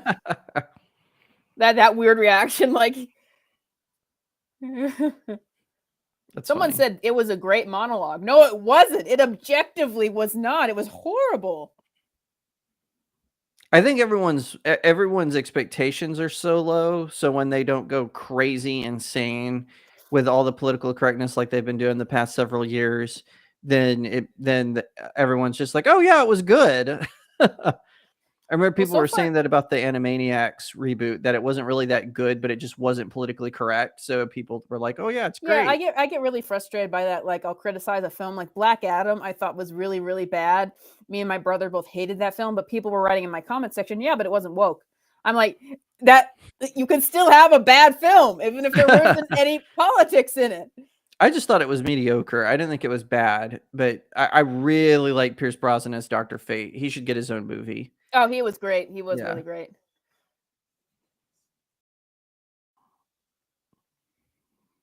What's the next category up? Yeah, you will. It's costume design. So okay. I put Elvis for that. Elvis. Like, Costume design. I didn't like, and really with that, it was just like all the costumes that they designed for Elvis, like especially in the 70s, were very accurate. See, I have an issue with them giving costume design with people who wore costumes they were just old. Like they just wore old clothes. Okay, why is that a good costume? I can go down to the thrift store and do that tomorrow. You know, it's to me, I want the outfits to have some pizzazz to them, you know. Yeah, what I would argue for Elvis is like they were very specific designs that he would wear, and it got me. Okay, so wow, it got me to believe that they were. No, because he did have complicated designs. Okay, so for best costume design, what would be something that you would think deserves it? I don't know. Maybe even Black Panther wasn't really that impressive to me. I don't, because you know they've already lost for the first Black Panther, or am I wrong about that? Did Black Panther win best costume design? I can't remember the first. Yeah, the one. first one did. Oh, okay. Oh, okay. Well, then maybe it will be Black Panther. But just out of these, like Mrs. Harris Goes to Paris, it's literally her just wearing regular clothes. Like that doesn't make any sense to me. Maybe Babylon, I guess. But I did not care for Babylon because I didn't see the movie. Costumes, I'm just going by the trailer. The costumes. Well, I'm just different, going by what I've seen. I didn't like it because apparently it was a movie set in the 1920s, but the director didn't want them to feel like it was from the 1920s. So he gave them hair and clothes and that wouldn't look like the 1920s, even though it's set in the 1920s. And I'm like, well, now you're not actually like portraying the time period that you want to do. And so that's why I'm not impressed by it. Really, technically, Avatar: The Way of Water should be on this list. Okay, it's makeup. I'm sorry. I'm so sorry I interrupted you. Oh, no, go ahead. It's makeup and hairstyling, not costume design. So, okay. The Batman. The Batman. Someone in the chat says Jada is worse. Jada is worse. Okay, that's fair. I'm gonna turn this up. By several of the nominees, but we wish them all good luck, even the ones we haven't worked with, because we may end up in your chairs too. Come on, the Batman. The astonishing work. Why is the Whale nominated? Because Brendan Fraser wore a fat suit? Come on. Love Jenna Ortega. Yep. Really great. She should play Raven. All Quiet on the Western Front. Heike Merker and Linda Eisenhower. The Batman. Naomi Dunn. Come on, the Batman. Come on. Black Panther, Wakanda Forever. I think they're gonna give it to Wakanda. Yeah, I think you're right. I think, but they shouldn't. They should. I'm gonna be mad. I'm gonna throw a temper tantrum if they don't give it to the Batman. If Elvis should win. If they give it to Elvis, then I'll be fine. If they give it to Wakanda, I'll be mad. If they give it to the Batman, I'll be very happy. The Whale is just ridiculous. And the Oscar goes to the Batman.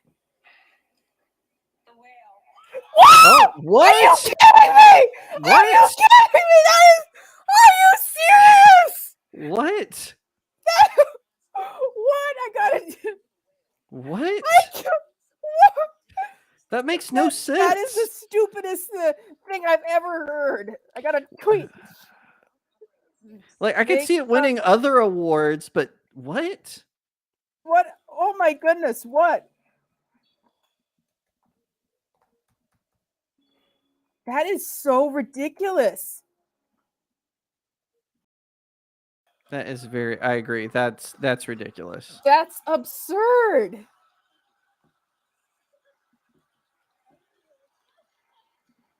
Thank you so much. We'd like to thank the amazing makeup artists that worked with us to create the character of That is ridiculous. So, Kathy Totally. Smith, Chris Gallagher, Michelle Bouvier, Shaw. I don't get that one. I could not like that was the last movie that I was Oscar's gonna Oscar. That was the last movie that I would have expected. Yeah, I agree with you. I was gonna say it was either gonna be like Wakanda Forever or Elvis. I legitimately, you heard me. I legitimately shrieked at that. I could not believe that. That was the most ridiculous thing. You know, it's I think it should win for other categories, but not that particular one. Boo hiss. Like You know, one the of your Batman. One of your commenters made a great point. Brendan Fraser is winning actor. The two awards go hand in hand. Well, they don't really go hand in hand. I'll disagree with that. However, that could be a sign that maybe Fraser is going to win Best Actor. And darn that. I haven't seen The Well, so I can't say if he deserves it or not. I haven't seen that one either. Well, here's like, is this which category is this?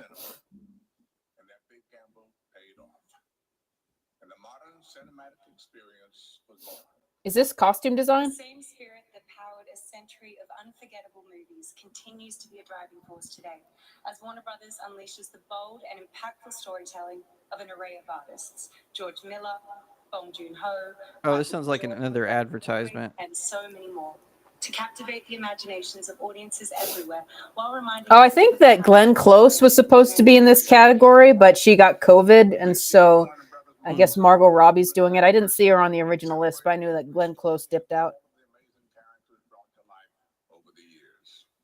Where else but at Warner Brothers could Harley Quinn hang out with Shawshank and Red Redding? That was a terrible joke. Mm-hmm. Lucius Fox hang out with the incomparable Marty. As Bogey says, it's the stuff that dreams are made of. Be my guest. Is this a Barbie trailer? What is it? What movie is this? Stuff that dreams are made of. Play it once then. For what time's I don't know what this is. I'm looking for someone to share an adventure. Our storytellers. I still have not forgiven Margot Robbie for turning Harley Quinn into Tank Girl. And he never forgave, and he never forgot.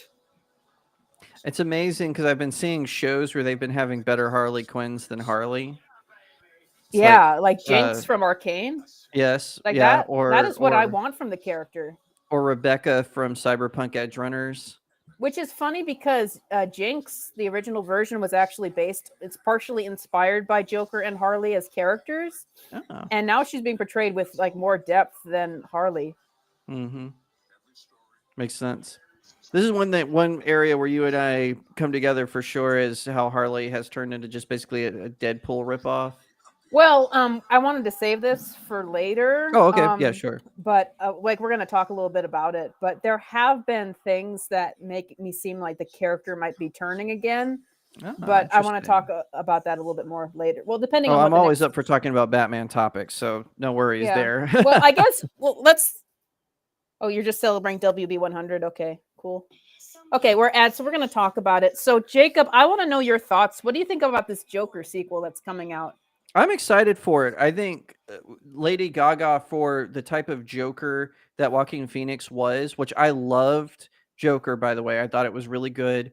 I feel like she's the appropriate actress for it. She's the right age. I mean, compared to him, she is insanely talented. And I always forget how talented she is until I listen to her music. And I'm like, oh, she's a fantastic singer. And I think her persona has prepared her for the role of Harley Quinn. So I'm actually incredibly excited for it. I think it's going to be good. I'm not really sure if we'll get to see the costume that we all want to actually see, but I think that they'll do something comparable.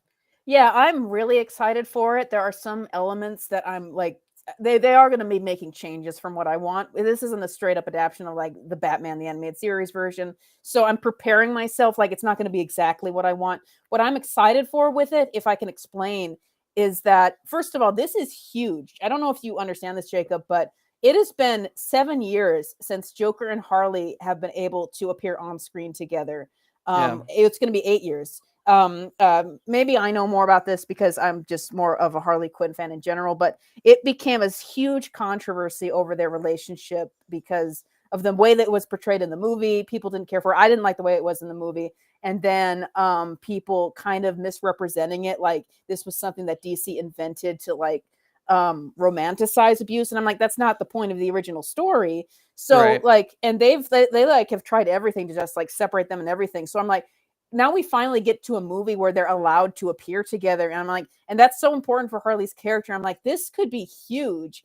But Right. even beyond this movie, like it's a mainstream movie. I don't care if they say it's Elseworlds. It is a mainstream movie with them coming out. Even beyond that, they're doing this like Spotify podcast where they're going through each of the Batman villains and like doing this big saga for each one about their origin. And they did one for Harley and Joker. And I thought I was going to hate it because it did flip around their relationship a bit, but it ended up being really good. And ultimately it was different, but it was a true take to the characters still.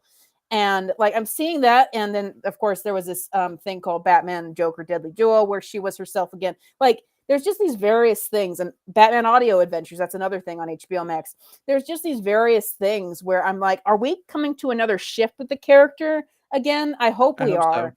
I hope that we're coming from a shift away from that. I really hope that Joker 2 is successful because if you're doing a mature take on her with the movie, like in the spirit of the first one, and you're not trying to appeal to like hot topic women anymore, and that's really successful, then I think that could be everything the character needs. Also, like the sales of everything with Harley are in the toilet right now. Like they have tried to push her in so much content and is just not selling.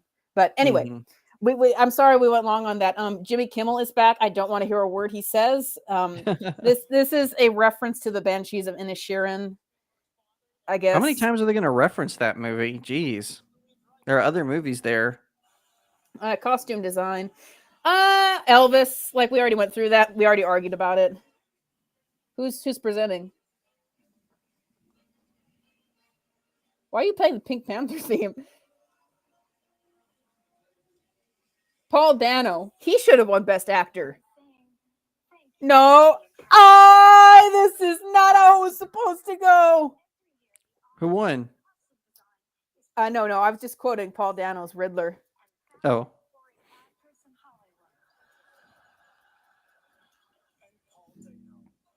Or Paul Dano, okay. I always said Paul Dano.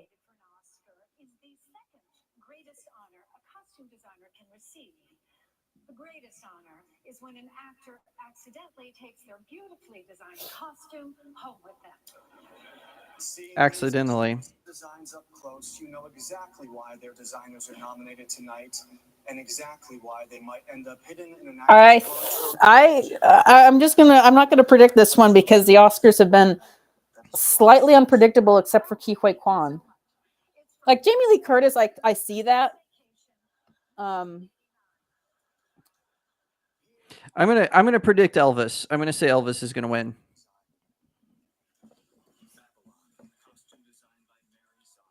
Even though it doesn't deserve it, I'm gonna say Elvis. They might give it to Black Panther just because they gave it the first time. Oh, that's true.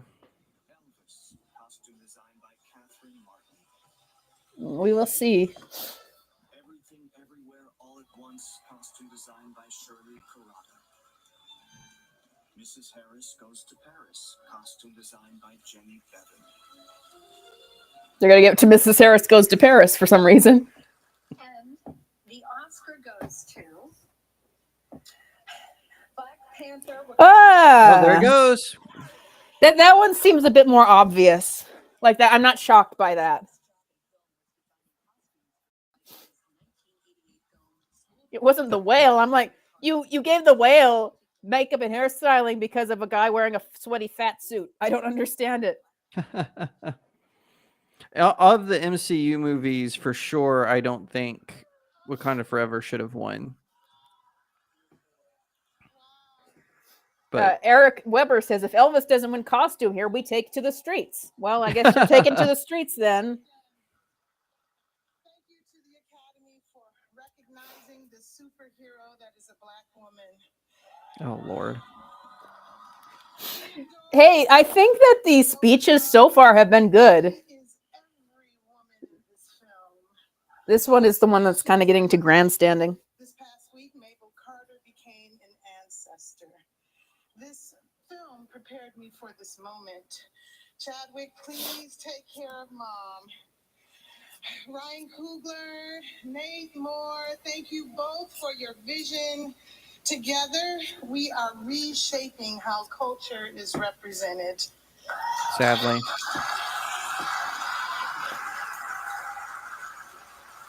The Marvel family, Kevin Feige, Victoria Alonso, Luis D'Esposito, and their arsenal of genius. Thank you.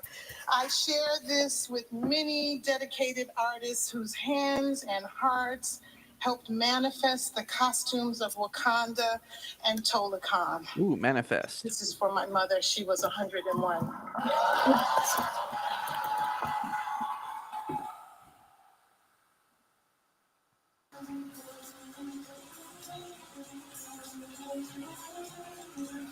Okay. Welcome, Deepika Padukone.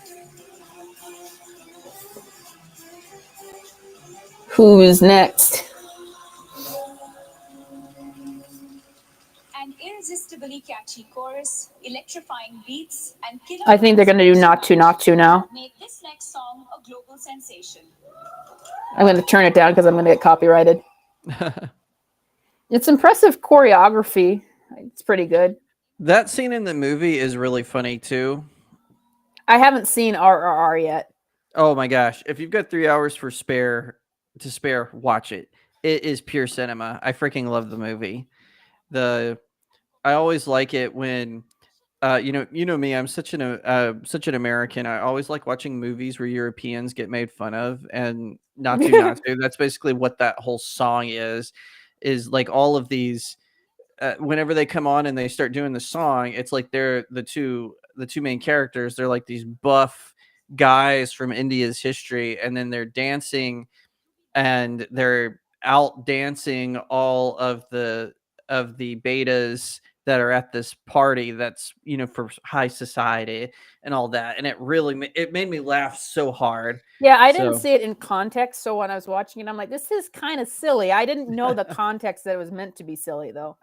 Yeah, it's basically what happens is this British guy comes up and says, you Indians don't know anything about culture. What do you know how to do? And then one of the character goes, we dance. And then that's when Not To starts.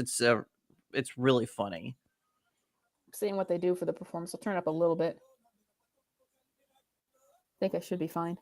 I'm from the UK, and that is pretty funny. I'm trying very hard not to get Thank a you for copyright strike. Thank you for being a good sport, classic Harley Quinn. I appreciate it. Ruth Carter has 2 Oscars, so she just won for Black Panther. I didn't realize she had 2.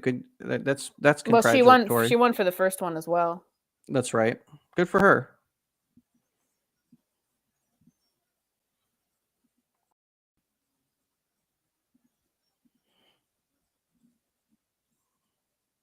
Of the this is one of these things. I think that, like I said, I think Avatar: The Way of Water would have been a better nomination. I feel like all of these best costume, with the exception of Black Panther, I feel like all of these best costume design movies, it's just people wearing clothes. You know, they're not, I wouldn't call those costumes.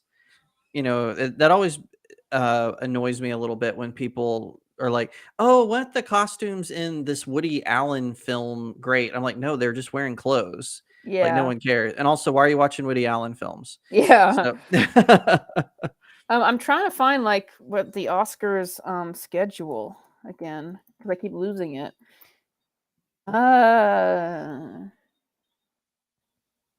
No, that is not accurate.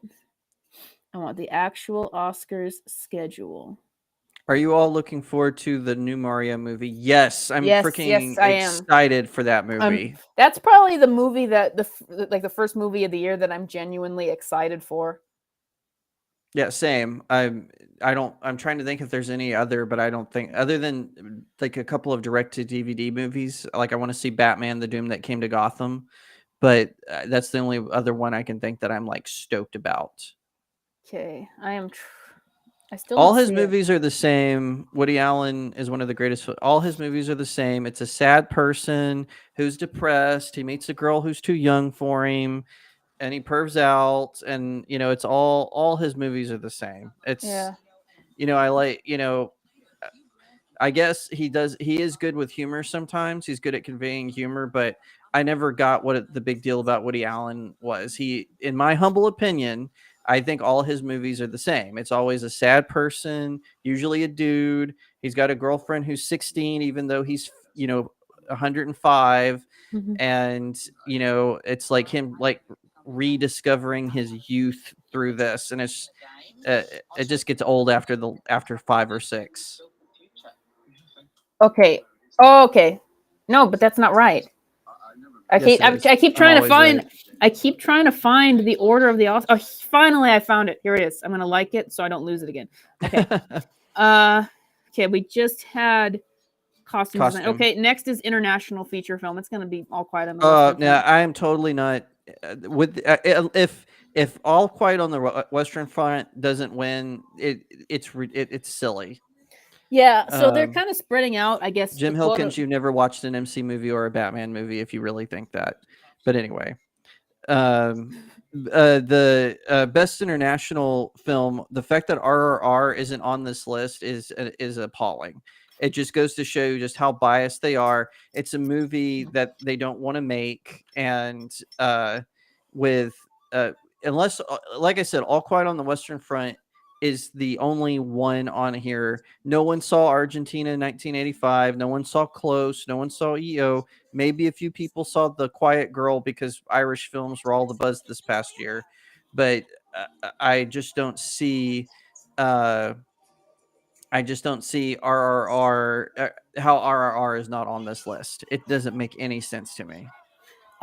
So next we have international feature film, documentary, short film, animated short film. I don't really like international feature. Okay, I'm not familiar with anything other than All Quiet. So it's like we don't have anything until production design and then original score, visual effects, original screenplay, adapted screenplay, sound, original song, film editing, directing, and then actor in a leading role, actress in a leading role, best picture. So I feel like we got some of the dull categories coming by next. Yes. Especially, why do they do documentary short subject anyway? Like, I don't know. Is that just to pad the runtime? Got any favorite Star Trek YouTubers? Actually, RRR was submitted. Got any favorite Star Trek YouTubers? Not something that's not a specific niche one. Commander 64. Not any that I can say that I just go for Star Trek.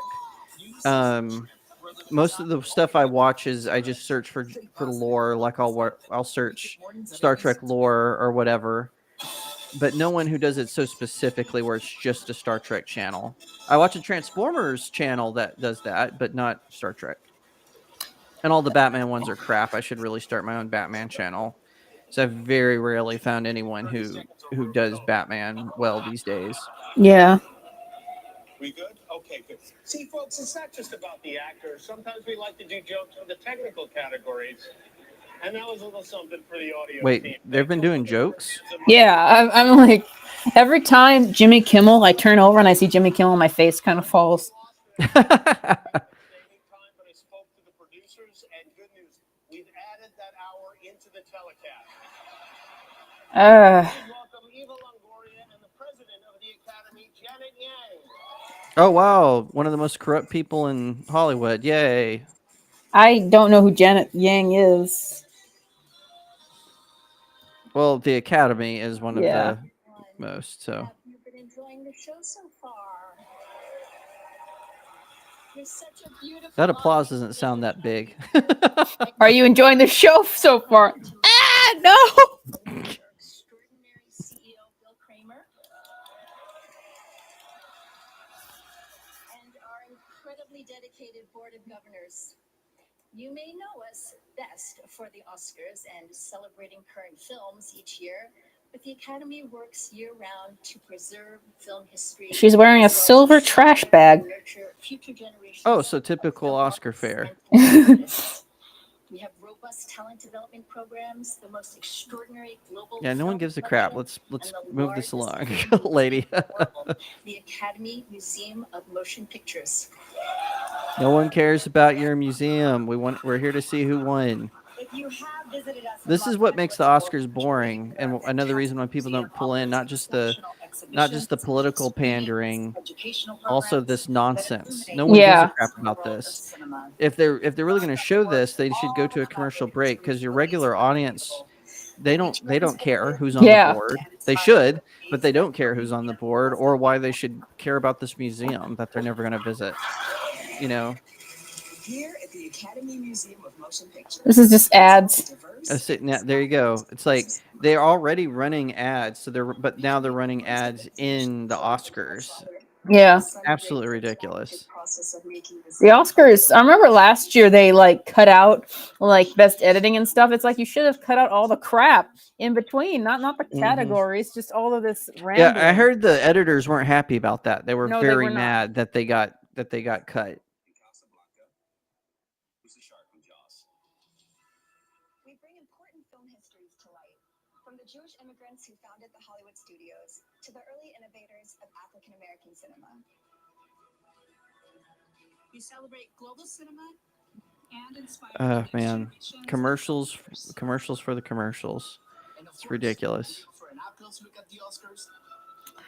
Some people are saying like, because I wanted Austin Butler to win, but for Best Actor, but they're saying that Elvis has just been being snubbed tonight. And some people think that the fact that The Whale won for like best makeup and hairstyling mean that that's going to win. Of course, Elvis has a best picture category, and The Whale doesn't, and so that kind of puts it in its favor. I honestly think with Best Picture, since I was talking with this, I think you're right. Elvis has a good chance, but I actually wouldn't be surprised if it's The Fabelmans, because it's such a safe pick. Steven Spielberg is always a safe. You're talking about Best Picture? Yeah. Yeah, I think that's going to be Everything Everywhere All at Once, actually. You think? I don't know. We'll see, though. The nominees in the next category come to us from Poland, Belgium, Argentina, Ireland, and Germany. Although these filmmakers, Yeah, not from India or Japan. they have proven that the language of storytelling is universal. Here are the nominees for Best International Feature Film. From Germany, All Quiet on the Western Front, directed by Edward Berger. From Argentina, 1985, directed by Santiago Mitre. From Belgium, Close, directed by Lucas Bond. From I'm going to be so mad if Brendan Fraser wins the Oscar. Why? I think let him win. I don't He should care win. for The Whale. He should win, though. I mean, this industry blacklisted him. But that would make it based Wait, on who's winning? All Quiet on the Western Front. All right. Yes. Well, because I don't know. Because I feel like there's I mean, it's always about the story. It's like it's not about if the performance was the best. Well, best actor. That's literally what it's about, though. It's about who No, no. performed the best. Yeah, I know. I didn't feel that from what I've seen of Brendan Fraser, I didn't feel that he was the best. Oh, okay. Well, fair enough. I feel I think what for me, it's just because this industry basically kicked him out, and then now that he's big again, all of a sudden they want to be his friend, and I hope he sees right through it, because none of Yeah. those people supported him when he got hit really bad in his personal life. So that's one reason why I'd be okay if he won. Just it would be a big read between the lines moment Yeah, for them. it's just that for something like with Michelle Yeoh, I'm not going to mind if she wins, but once again, I think Kate Blanchett was better, but I feel like the narrative of having Michelle Yeoh win is better because she never has before. But Kate Blanchett has won twice. So, I mean, I'll prepare myself. If Brendan Fraser wins, then good on him, but I think that it's more for the story of him winning. And we held each other. We're from the same town. Makes sense. For 30 years, we made our first movie together. I was his assistant. But I guess we will see. Like, let me go back to the. Oh yeah, it's just gonna go through like documentary, feature film, and like all of that, or documentary short. Thank you, Netflix, for supporting us. We're almost 2 hours in. Like, we don't have much time left. Like, this is gonna go to 9 o'clock. Scott Stuber and David Kossi for making our movie. Thank you, Malte Brunner. The speeches don't feel shortened at all. No, they really don't. I agree. So who would be next? Documentary short film is next, Oh, okay. No one cares about documentary short. and then it's animated short film, People used to care about that. and now they do anymore. and after that is production design. Production design. Thank you, Felix.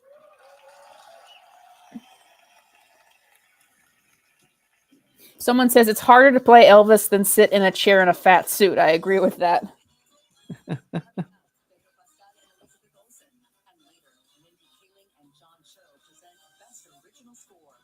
Mindy Kaling is presenting Best Original Score. If I was, I would disinvite Mindy Kaling to everything against Vilma. Be like, no more from you.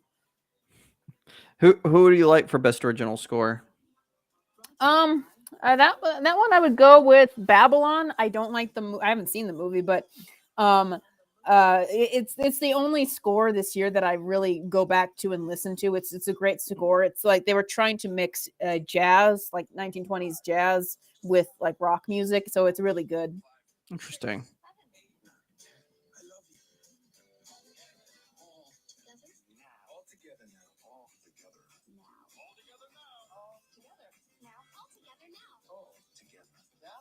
What's happening?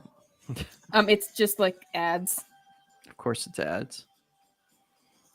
All Quiet for original score. I've only seen All Quiet on the Western Front of these. Oh no, I saw Everything Everywhere All at Once. So between the two, I liked All Quiet's better, but I can't say based on the other threes. Although John Williams might win because he's a safe John bet. Williams. He's John Williams, yeah. Although Disney might have canceled his win since he revealed that they hadn't finished with Indiana Jones yet. So yeah, I'm amazed that I would love for the Batman to win, but it wasn't even nominated. Yeah, I'm amazed that Elvis has been nominated in so many categories, but it's not winning anything so far. Elvis is interesting because people have tried to take him down before, like with cancel culture and stuff, but he always bounces back. And it's really interesting because we're almost one generation removed from the people who might have even seen Elvis on TV, right? When he was still alive. So it's really hard, though. People have gone after him before for his personal life and very valid criticisms in some cases, but what can you do? He's always voted one of the most beloved people in America, right after Billy Graham and Martin Luther King Jr. So Yeah. what can you do? I want to clarify my comments about Brendan Fraser. I just want like Austin Butler to win so bad, and I don't care for what I've seen of The Whale. Like the one scene, and I guess this is similar to Angela Bassett, I guess, but he does this thing where he's like, "I just wish I had done one good thing in my life," and it's like that's kind of what they're selling his performance on, that one line delivery, which is very, very good. From everything else I've seen of The Whale, it's like he's sitting in a fat suit and moping around. And so I don't know. Maybe I have to watch the whole thing and feel better about it. But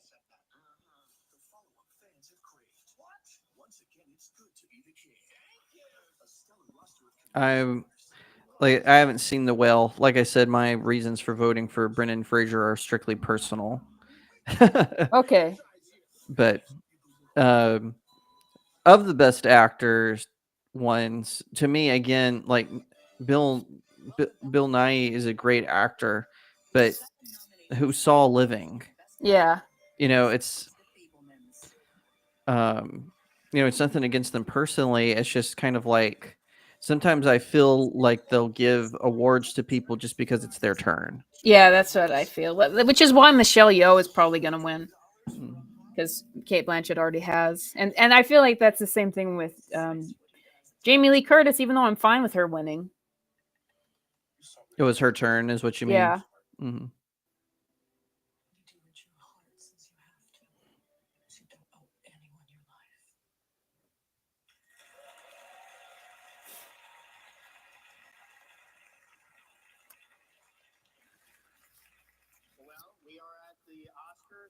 We have many more awards to go. How are you guys holding up? Everybody else? I'm not holding up. Come on.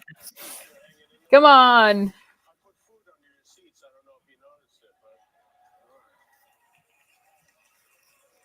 this point in the show kind of makes you miss the slapping a little, right? Yes.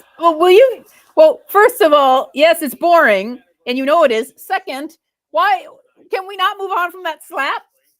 Why do we have to keep talking about it? I noticed that there's like this thing in Hollywood where like they try to be self-aware about things being boring or not good. Like this was big into Velma. Like they constantly made jokes about how bad the show was within the show. I noticed they did that in Harley Quinn.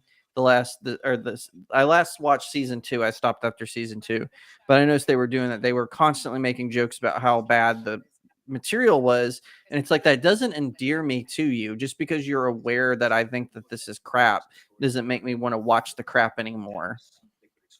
Yeah, and I experienced that with a recent comic I had to review where the writer completely gave up and she just started throwing random things in there, but she was self-aware about it, and I did a little spiel about it, is that makes it worse, because when you're self-aware about if something is boring or jump the shark or cringy, then that's just removing all doubt from the audience, all the benefit of the doubt that they could have possibly given you when you yourself admit it's bad and you're not going to try anymore. So Jacob, since this is just like kind of a category we're not really interested in, so people on my channel know that I hate the Harley Quinn show. I call it the not Harley Quinn show. And I know that you've watched I know that you've watched the first 2 seasons, and I just want to hear like don't be shy to tell me, like, what were your overall thoughts on that show, and in how it compares to the character as she was conceptualized. Well, as she was conceptualized, it's a total departure. I actually enjoyed season 1, and because I felt like there was still this idea that this was supposed to be some sort of parody. It was supposed to it was through the eyes of Harley Quinn. It was parodying the DC universe. So I could get behind that and even excuse some of the terrible writing, because I was like, okay. But then season 2, they shifted and they made it where, okay, we're going to be a serious comedy now with a lot of meta jokes. And that is when the show really got bad. I really thought that after that it was, and also the guy who writes it, or not writes it, I guess he's the showrunner. He thinks he invented Harley Quinn. This drives me nuts. I've seen him on Twitter. It's like, dude, stay away from Paul Dini. But it's that's my honest take on it. I thought about giving it another try, but then I heard that Batman caused the zombie apocalypse Yeah. in the show, and I was like, no, I'm done. And I saw a clip of, I guess, Harley Quinn goes into Batman's mind.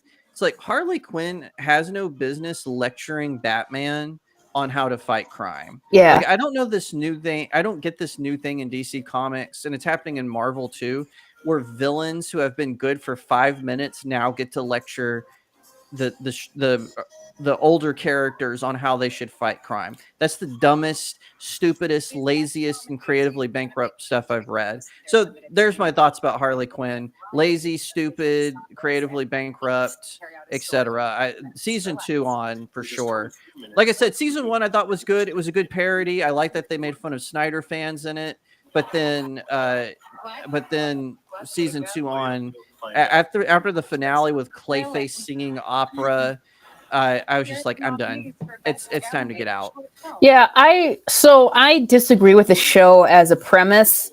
You know, they've been doing this trend lately where they take something that was meant for general audiences or kids, either one, and they turn it into an adult parody. I like an adult cartoon, specifically of the very raunchy variety, where part of it is like, how raunchy can we get with this? I think the first one that came out was Star Trek Lower Decks. And oh then yeah, that was terrible. And then it went to Harley Quinn, and then they tried Velma. And I think there were some other shows as well, but I'm not thinking of them right now. So I disagree with the premise of the show, because I think that you can do adult storylines with Harley Quinn, and I've enjoyed some of those storylines myself. You can do adult skewing stories. I hate this idea that, you know, she's a character who is defined by like dropping F-bombs and doing all these not you know, becoming so raunchy. And people will say, well, it's just a parody show. But understand, like, it's still a show that's named after her, that is going to have influence. Right. Like, one of the things that they started to do in comics after that is make her swear a lot more. And it's embarrassing because they can't actually make her swear because of censorship. So it's just like all of these, like, you know, star, exclamation point, number sign, you know how they do that. So I'm like, the show is influencing other depictions of the character. Well, now they're making her swear more. When it started story-wise, I'm like, okay, I can see this. I always disagree with the idea of let's make Harley officially get over the Joker for good, but still be Harley Quinn. I'm like, that is backwards. But I'm getting passionate, but it's more interesting to talk about than this right now. So I disagree with that. But even though in the beginning, I'm like, but I can see how objectively as a show, they're trying to make it work. Like, the comics just don't care. They just make her completely shallow. I'm like, okay, they're trying to have more dimensions to the character. They're trying to build it up a bit more slowly. I can appreciate them from a writing perspective. But the problem always becomes like, okay, after you make Harley get over the Joker, what do? Because you've made that her story. And so she bounces from one thing to the next. I've seen clips of the show from season 3 and on, and it seems to me the humor gets more and more cringy. It doesn't exactly have much of an actual story anymore. And it has been leaning further and further and further into the raunchy aspect, especially with this Valentine's Day special. I don't know if you saw any of that. I heard it was pretty bad. Yeah, like, I'm not going to repeat it on my show or I'll get demonetized, but I really hate it, and I wish it didn't exist, because once again, it's named after the character. Like, you can say, well, they did awful things to Bane in the show. Yes, but it's not named after Bane. And so that's why I really hate the show. And I'm just going to keep on ranting here because they're just going on babbling. One of the things I also hate about the show is how they've changed certain aspects. They've gone back. They specifically call back to things from like the original version of the character to change them. For example, in the original version of Harley, she goes out and she steals her own suit to impress the Joker, and he doesn't ask her to do it. He manipulates her in a way to believe that there's feelings, but he does not ask her to do it. The show says that it implies that Joker forced her to wear that outfit, and that's some sort of a shame for her to wear that original Jester suit. So now, and I know a lot of people, I'm not that invested in what she wears actually, but I know a lot of people who just love that original Jester suit. And they've been telling me that they had people like writing them like negative comments under their cosplay or fan art saying that the Jester suit is creepy because it represents how Joker would abuse her. And I'm like, and I know it comes from that show because that's the show that tried to invent that narrative and stuff like that. I just hate, because it's like, you know, there's people even out there who don't care for the Harley and Joker stuff who love that Jester suit. So I'm like, me among them. Yeah, yeah, like why would you say that jester suit like represents something awful or that it's creepy in any way? It's the best design that the And character also, has that's ever had. incredibly insulting to Paul Dini, who And Bruce Timm, who and Bruce designed Timm, it. right? Paul Dini created Harley Quinn. Bruce Timm definitely did some of the art, but it's kind of frustrating because Paul Dini, everyone, it's like you were saying, people want to go. It's like they don't want to give her depth, but then they want to go so deep into all this, and it's like everything Harley Quinn decided to do. It's true the Joker manipulated her, and he treated her poorly when she joined with him, but she did everything with the Joker willingly. Yes. And it's it's really kind of ridiculous that they've gone so far afield from the source material, because she was not originally a comic book character. She premiered in Batman the Animated Series, and but I can't believe that they've gone so far. It's the same with the Joker, though. Ever since Batman: The Widening Gyre, or whatever it is, by Kevin Smith, like there's like a scene where Joker is on a boat and he's just machine gunning people down, and it's like, what's the joke? The Joker's not some spree killer. Everything the Joker does has some sort of twisted logic to it. What's the logic of him just riding down a boat, shooting people when Batman can swoop in any second and stop him? All of his plans are intricate and yes, they do often cause casualties, but they're not. But it's not just willy-nilly him just walking down the street blowing people away. That's not the Joker. It's so I think it's because they've gone so far afield with Harley and Joker that's why we're having these issues. The last good Joker story was Three Jokers by Jeff Johns. I haven't read anything since Endgame by Scott Snyder. So a big blank space in between Three Jokers and Endgame, and then since then I haven't seen anything good with the Joker. Yeah, we have to keep talking. I'm sorry for anybody who clicked on this expecting Oscars. They are singing "Hold My Hand" right now, and I do not want to get copyright strike. And then we have just some other categories that no one cares about. But I think that things like the Joker has sort of lost his way of his logic for doing things, if you will, or like his goofiness or things like that. I think that is a misunderstanding of the character that I can see happening, where someone gets overly focused on the violence and just thinks that that's what everyone wants. In some ways, that is what has happened with Harley, because they become so focused. Oh, people like the high-pitched voice and the antics, that they've forgotten everything else. But I think it's even more conscious and different than that, because it's been like, okay, this was an original character and she's a Batman villain and she has a vice. She's hung up on the Joker. It's not the only thing to her character, but it's very core to it, obviously. And now they're like, oh, well, she's getting really popular right now. We can't have that anymore. I saw all this as it happened. I remember when I got into Harley, it's like Harley Quinn fans are people who like her in the Arkham games. They like her with the Joker. They like that whole storyline. They like the vulnerable aspects of the character. I remember the exact shift that had happened when Suicide Squad was coming out. I saw an article come out that said that Harley Quinn is actually a better feminist icon than Wonder Woman. And I remember thinking, like, what? Like, what? And I remember articles starting to come out gradually, like Harley Quinn fans want her to be a strong, independent woman, and they all look up to her. And I'm like, I am a bigger fan of this character than I am Batman. What are you talking about? I do not look up to this character. What are you talking about? And so I think it's more of active changes. I don't want to get so more nerdy on you about like the why it happened. Like people from comic books who took control of her just really did not understand. Dan Didio and Jimmy Palmiotti admitted in an interview that what they were trying to do with her in the mid 2010s was they had been hearing from comic book shops that Deadpool had been selling really well. So they picked out Harley and been like, we need to use this character as our Deadpool because we want to get some of that Deadpool money. So that's what happened there. It's been really, I think, more than a misunderstanding of character, but also just a really bad stewardship where they just didn't care. And they're like, we're just going to use her for whatever. And I think that it's not paid off in the long run, because now I remember when I got into her, it was just 2015. I'm not an old school fan. I didn't grow up with Batman the Animated Series, but I remember like she was a fan favorite character back then. And now it's like everyone is annoyed with her and wants to stay away from her. And at best, her material is very, very niche. Like she's not Like don't tell me that she's the most popular thing ever anymore, not only because I can prove it that doesn't sell, but I remember how the fan base was. It used to be like, oh, everyone loves Harley. Now it's like everyone is annoyed with her, everyone wants her to go away. Right.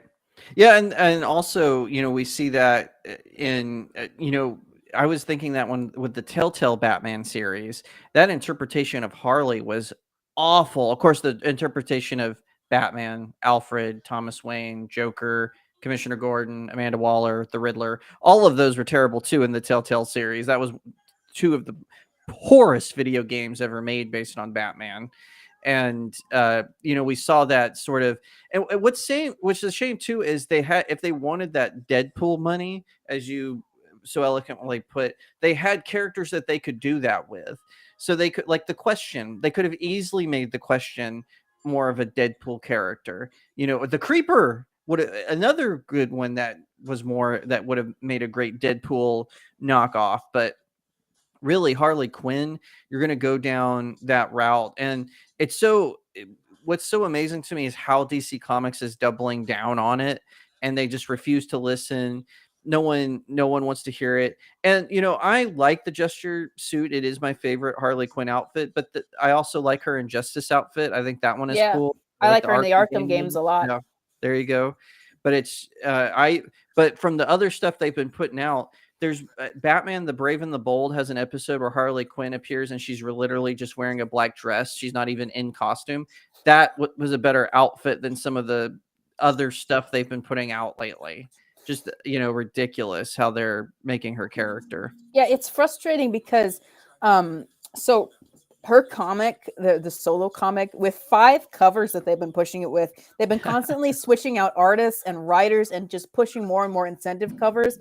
It's still finished out at barely, it almost sold under 10,000 issues this past month. I'm like, that is horrifying sales for a character that you have been pretending sells as well as Batman, or is that important? And like, you're still not changing. You're still like switching out writers, switching out artists, switching out all these other people just to give you tiny little bumps that aren't sustainable. It's really frustrating. Like I said, looking forward to the Joker sequel. I always thought that if change happened with the character, it would happen in the movies or material outside of comics, because that's where the character originated from, not from comic books. So we went on a huge tangent there, but like the ad break is just stopping, and I think it's just like animated short now, which I haven't seen any. I think they've already announced it. Animated short film, The Boy, the Mole, the Fox, and the Horse, and another one no one cares about. Somebody Elephant asked, Whisperer, best documentary short film. Is Ivy selling well? She started out selling really well, and then she dipped, and then they did a crossover, that Harley crossover, and because they really pushed it, whenever you do a character crossover, it bumps up.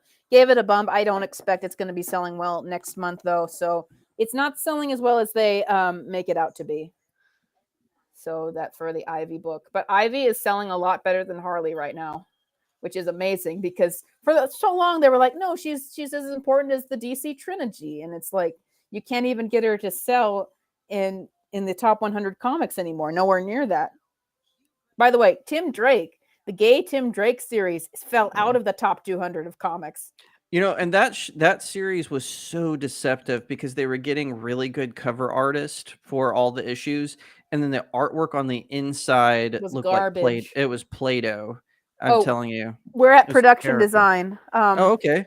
Production design. I'm just going to go with Elvis because that was one of the ones. I would say the Batman because I really liked the way that movie looked, but it wasn't nominated. So I'm going with Elvis because I want Elvis to win something right now. I think Avatar is going to win, though. That was a difficult one because it's like Avatar is all CG, though. Is that really production design? It's on here. Well, this is a weird one. Give Elvis a win. Elvis will probably win Best Music. For Best Original Score, I don't think it was on there. It didn't. It can't be. It can't be on there. It can't be on there because it's not technically original music. That's it's Elvis's you're music. right. That's a good point.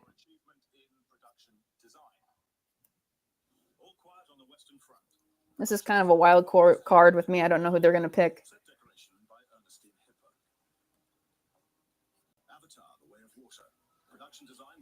Cole and Ben Proctor. Set decoration by Vanessa Cole. Babylon. Production design by Florencia Martin. Set decoration by Anthony Carlino.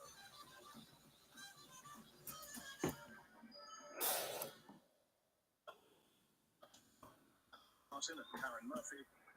Decoration by Beth Gunn. So then the Fablemans. Set decoration by Karen O'Hara. I don't know this one. Oh, thank you. And the Oscar goes to All Quiet. All Quiet? Oh, really? I'm surprised. Oh, That's it was a just shot surprise. outdoors. Yeah, yeah. How can it get?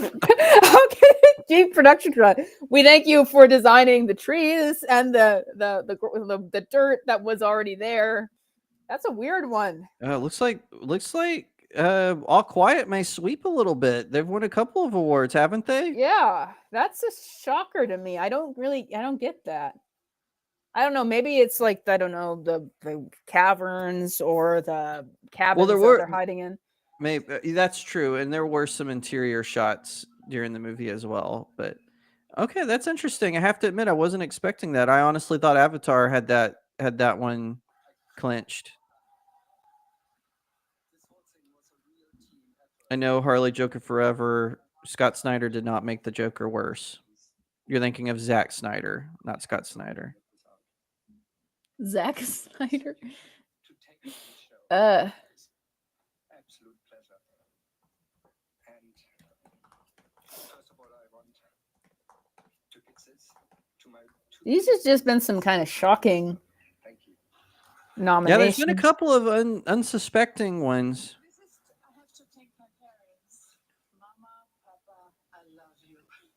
Okay, let me see. So we're at production design. Let me see what we have next. Okay, next is original score. So I want to be there for this one. Babylon is what I'm saying. It might not win, but Babylon. I don't know why the Batman wasn't nominated for this. Oh yeah, I love the Batman soundtrack. That was really good one. You think which one did you say you think will win? Babylon. Okay. I'm not I it's tough because I've only seen 2 of these movies. So between the 2, I like All Quiet better than Everything Everywhere All at Once. But I honestly don't know. I'm gonna go and guess John Williams though, because I'm gonna guess John Williams for the Fablemans though, because he's kind of a safe bet. Yeah, I'll admit that's why I'm doing it. Safe bet. Why would you have Velma announce this category? No kidding. You're right. Classic Harley Quinn. David Ayer did make the Joker worse. I totally agree with that. The hell no, when Lydia Tarr sees a replacement conductor. The terror of mispronouncing the Banshees of Inisherin on national television. And the horror of a movie star. The horror of a movie starting and realizing that I left my phone in the car. Yeah. Yikes. I've been there. This is weird. This is weird out of such humor. Yeah, I don't know why they're... Oh, guys, this is a movie star. The sound of a movie star leaving their phone in the car. Isn't this relatable? They just get their butler to fetch it. Yeah.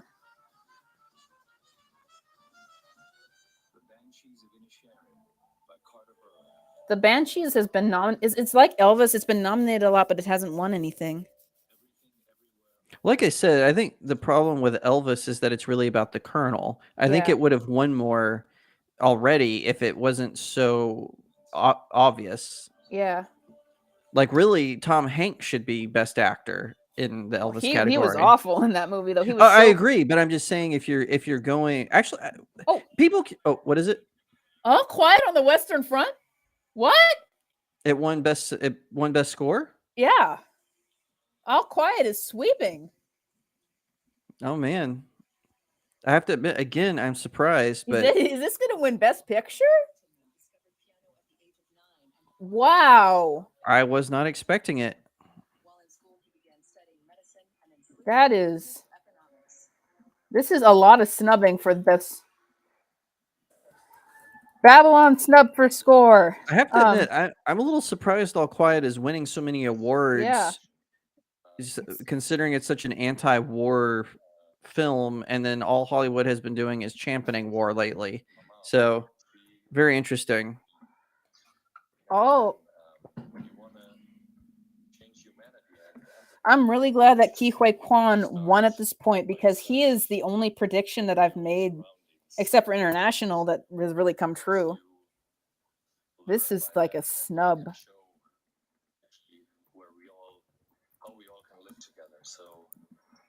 Boy, this would be such a disappointing Oscars if Ke Huy Quan didn't win. Mm-hmm. His speech has been the best so far too. Oh, Eric Weber says, I'm actually more pissed All Quiet's winning so many awards than Everything Everywhere. This only emboldens Netflix to keep theatrical at arm's length. I'm just surprised that I thought Everything Everywhere would sweep, but it's All Quiet right now.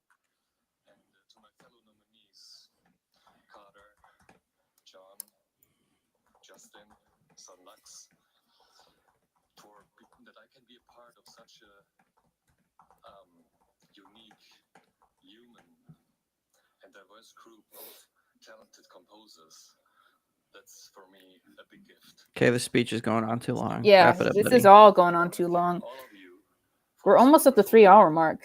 Thank you so much. And Top Gun Maverick, no wins so far. Really snubbed. Hi, I'm Bill Kramer, CEO of the Academy of Motion Picture Arts and Sciences. Throughout the year, the Academy we still have 9 awards more to go. Yeah, and we've got 45 minutes left. I think they're going to start speeding them up. Yeah, we don't need all this though. Apparently, Rihanna is supposed to sing in a minute. Why? I don't know.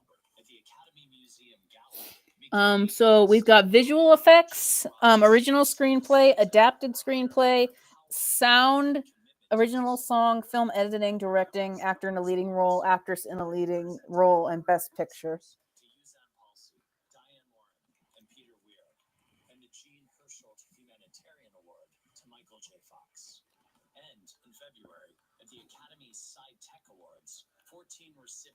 Side Tech Awards? Scientific and Engineering Awards were presented to 4 recipients. Ryan Laney received an award of commendation, and the Gordon E. Sawyer. They deleted the tweet saying All Quiet on the Western Front won Best Original Score. Wow, like why? I don't know. Was it a mistake? Oh no, it's back. It's back. Okay. I was like, uh-oh, are we about to hear? Like, oops, it was a mistake.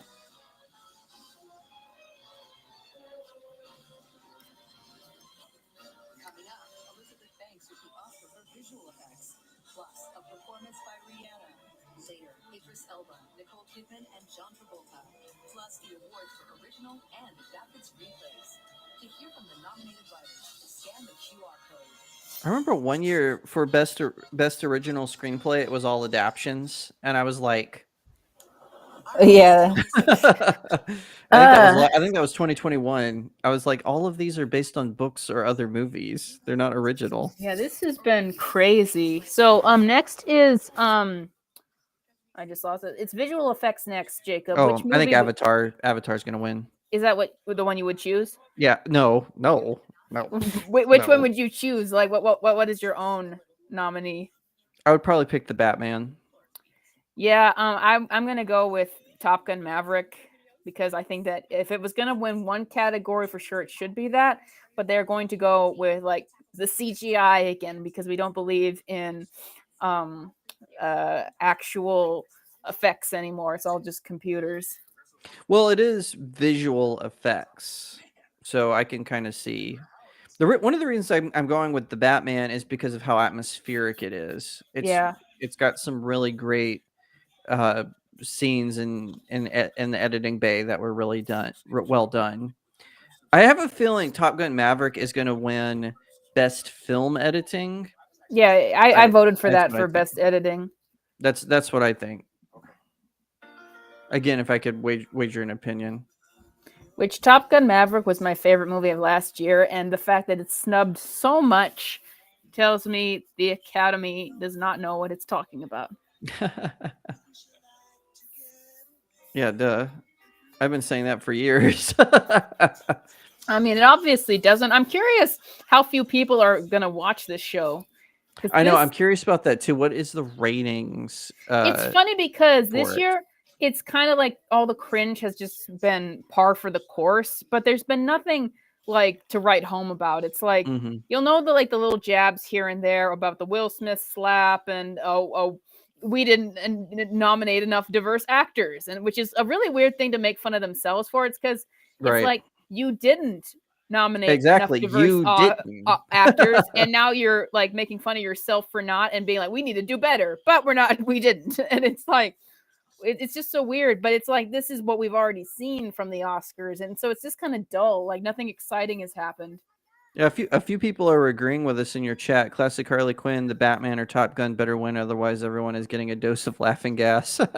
Yeah. Meg Alice, The Batman has some great shots and scenes for sure. Agreed.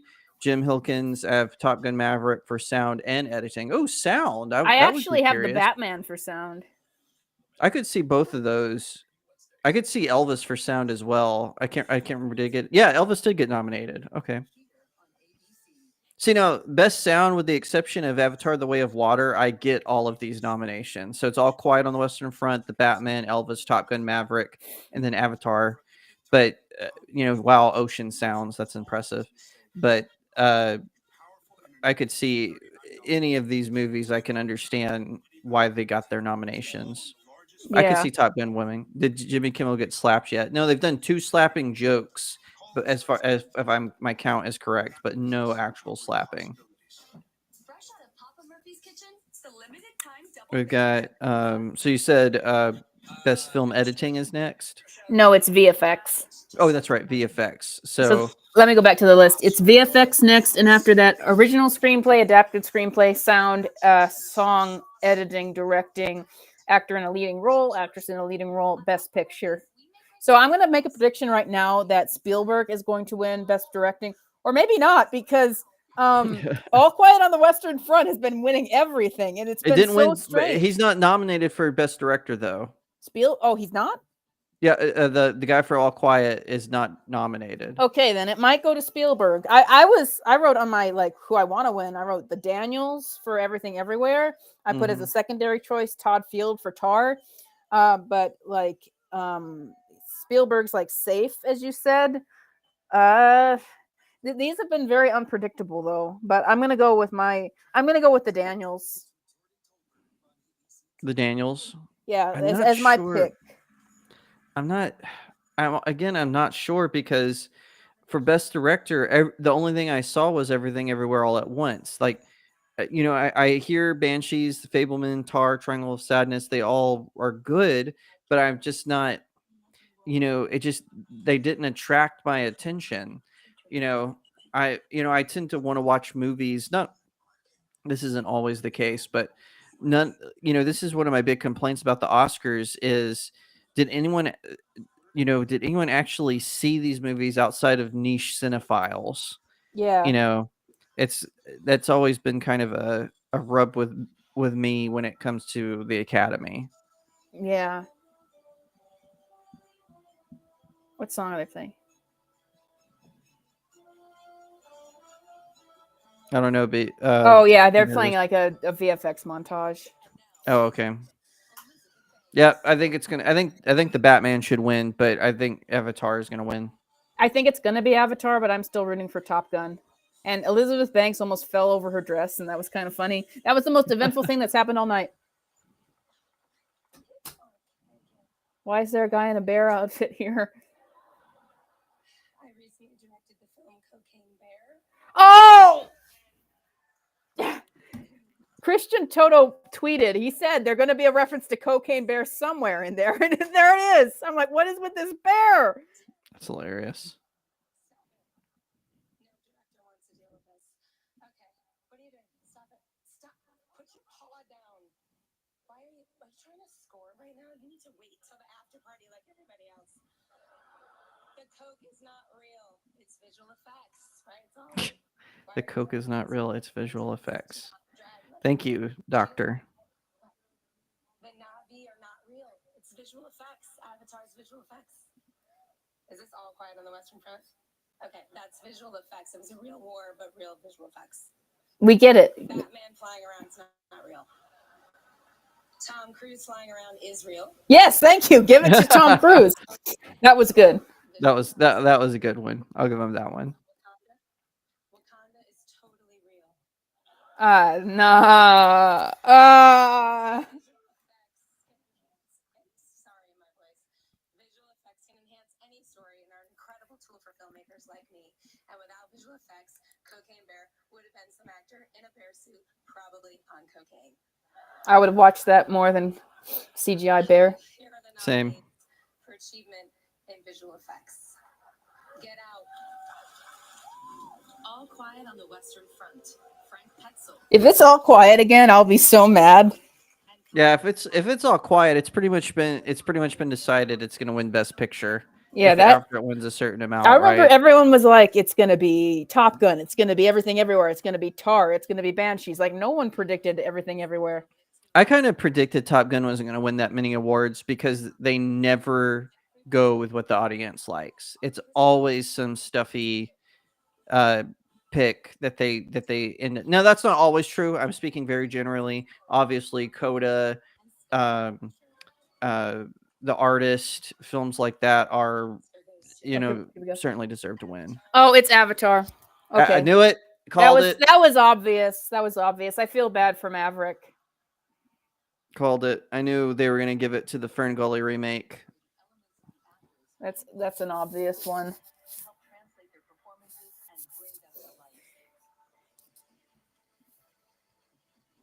Yeah. I mean, to be fair, I watched Avatar. I bought it. I bought the VFX, so I guess I just am far more impressed by Top Gun. I'm not surprised, but sorely disappointed. And James Cameron didn't even show up. Neither Tom Cruise or James Cameron show up, and I think it's because Tom Cruise is like, I know I'm not winning any of this stuff.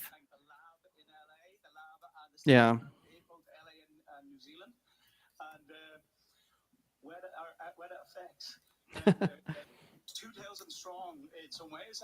Lena with the production team, Joe leading the artists, an army of artists, and the amazingly talented supervisor that we have. Our VFX stand on the shoulder of our actors. Our performances are everything. And we need to thank our families.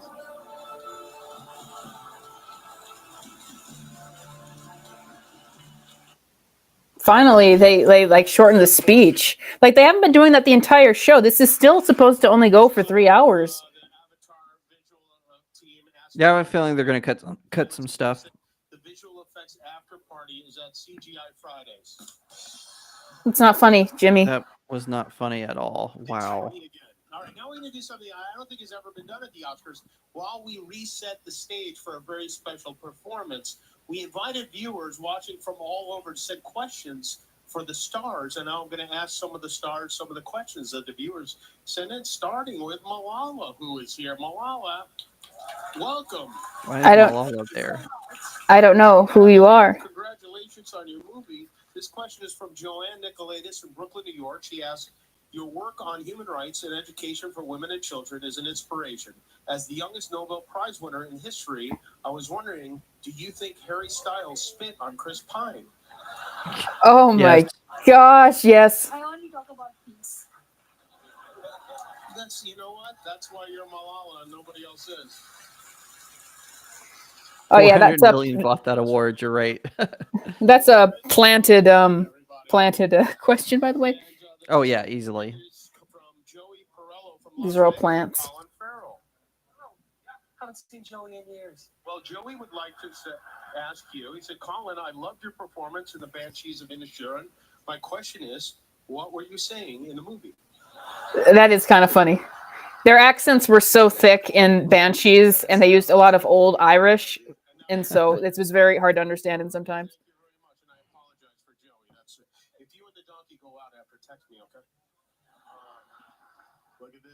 Taraki, again, congratulations. Next question. Somebody wrote they cut off the VFX speech for this bit. Wow. Yeah. Question, there's no name on this one. It says, Jessica, was it difficult filming your movie, The Martian, because your co-star Matt Damon can't read and smells like dog medicine? Yeah. Are they still doing that thing where they don't like Kimmel and Damon don't like each other? I don't know. God, that's so dumb. Get over it. Get a new joke. To make it look like he's talking.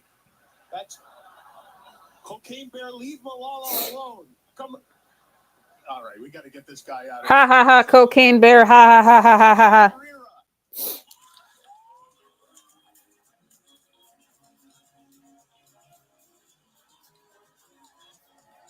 ha. Honestly, I'd rather have Will Smith host the Oscars. When his I'd watch band that. is up, he comes back and hosts it. That would be amazing. I would love that. Yeah. As a tribute to the late Chadwick Boseman. Oh, they're doing a dedication to Chadwick Boseman. Mm-hmm. That's cool. Artistry, his magnetism, and incomparable humanity left an indelible mark on our hearts.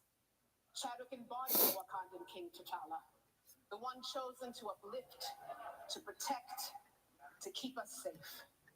His legacy will live on for future generations. And as we say in Wakanda, Nkosi Kumkana. Thank you, King. Wakanda isn't a real place. I hope they know that. I don't think they do. Original song, performing Lift Me Up. Royalty in her own. Okay, I'm gonna turn this down before I get copyright strike. All right. I'm so tired.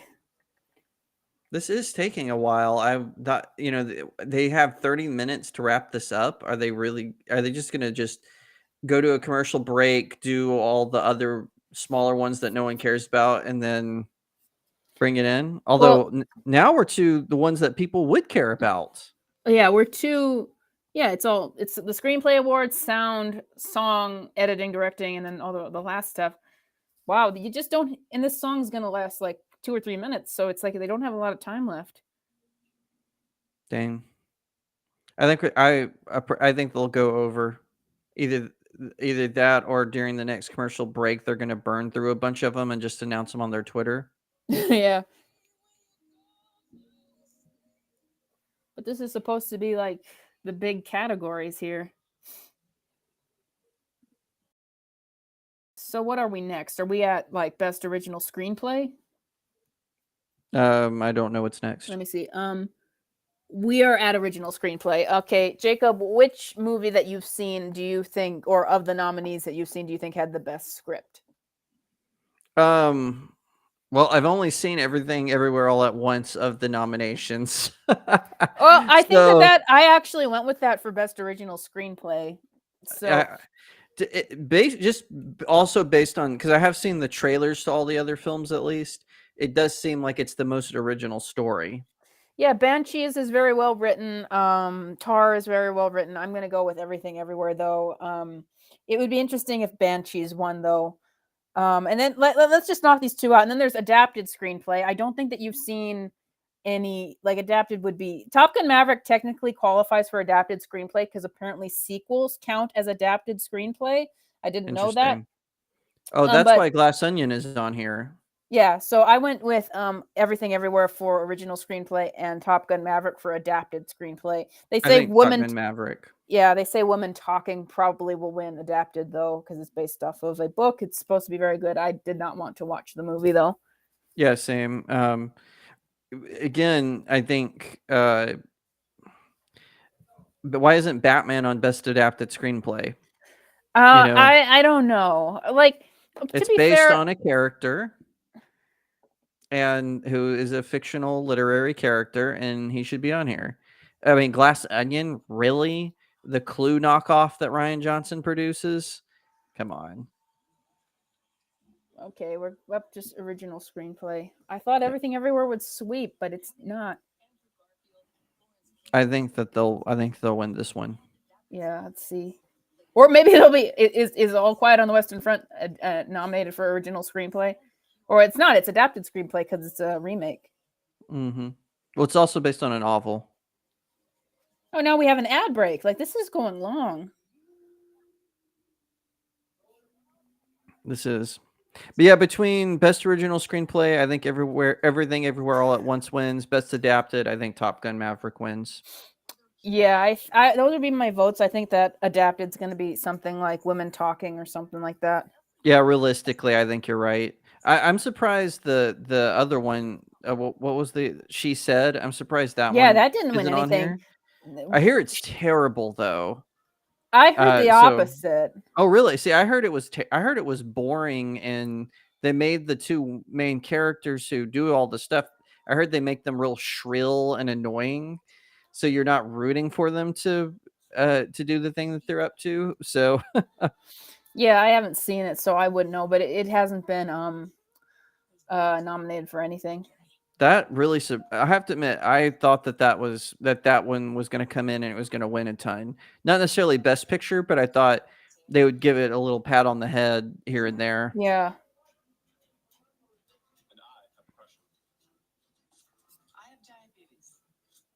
Some Letterbox just posted All Quiet on the Western Front. Everything Everywhere All at Once. It's the meme of Jason Momoa sneaking up as on Henry Cavill, and it's All Quiet sneaking up on Everything Everywhere. It is shocking. Especially since Everything Everywhere is on record to be the most awarded film of all time, with like 153 rewards, while Return of the King had like 111.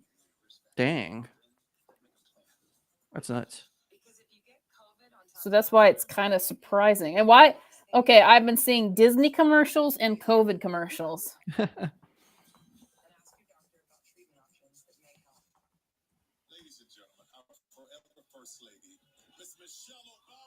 And now it's Michelle Obama. Why is Michelle Obama there? I don't know. Like she's doing a talk show, I guess. She's doing it with Ellen DeGeneres. Come on. Really? Ellen DeGeneres? She's doing an Audible series with Michelle, and Ellen DeGeneres is going to be one of the guests. Oh my gosh. How out of touch is Hollywood? Wow. Wow. Someone tweets, this is a YouTuber. I don't even know what's going on anymore in terms of what's happening with the Oscars.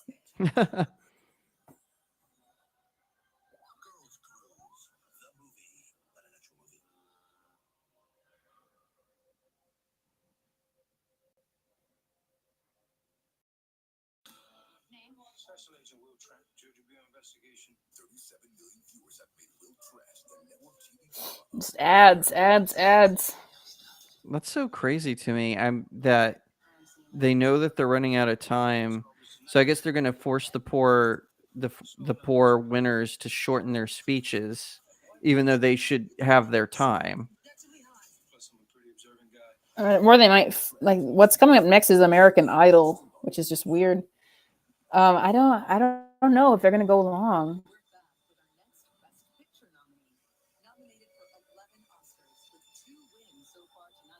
Yeah, you nominated it a lot, but you barely gave it anything.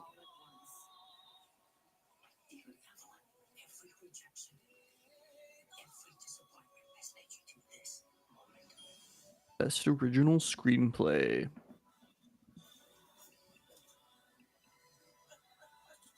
You know what would make this the most amazing Oscar ever is if they like surprised and this gave the best picture to like Top Gun Maverick at the end. That would be a major surprise. Like after a welcome just one. out of nowhere, give it to Top Gun Maverick. That would be fantastic. I would think the night was worth it if that happened. Jimmy Kimmel should be banned. Like every time he really comes up, should. it's like, no, you're not funny.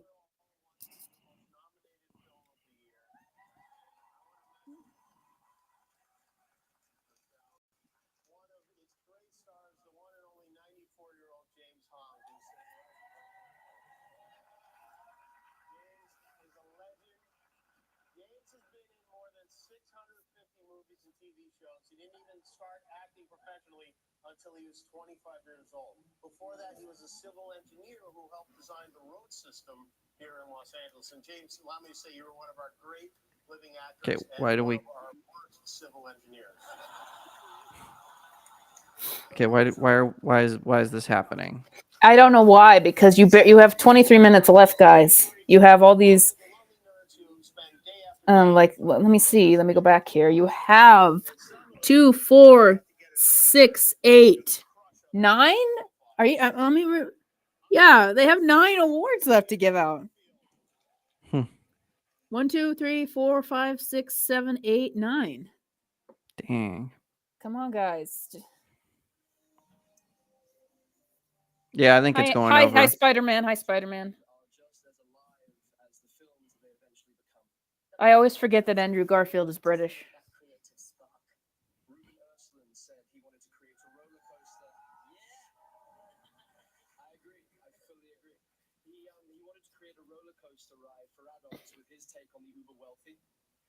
Tony Kushner collaborated with Steven Spielberg remotely during the pandemic after years of convincing him to tell his personal story. For Daniel Kwan and Daniel Scheinert, their screenplay came into focus with the phrase, "Let's put my mum in the Matrix." Martin McDonagh wanted to explore the experience of a breakup, so he imagined 2 buddies at the end of their friendship. Like, we don't need all of this. They're just padding it out. Yeah. Unexpectedly in the world of classical music. Here are the nominees for Best Original Screenplay. You've already gone through them. Banshees of Inisherin, written by Martin McDonagh. It takes 2 to tango. I don't want to tango. Everything Everywhere All at Once, written by Daniel Kwan and Daniel Scheinert. I can afford one day. And I put everything on a bagel. The Fabelmans, written by Steven Spielberg and Tony Kushner. We've gone too far in our storytelling. Actually say the end. Tar, written by Todd Field. You can bother someone else to try and teach you to crawl to the podium. Triangle of Sadness, written by Ruben Östlund. Yeah, they only gave us yes, Classic Carly. They only gave us the trailer for The Little Mermaid. It's weird. There's supposed to be like a trailer for Dune or something. Yay! Okay, good. Finally, they gave Everything Everywhere a win. I don't see how you can't say that's the best original. Yeah, it's the most original story and the way of going about it. Mm-hmm.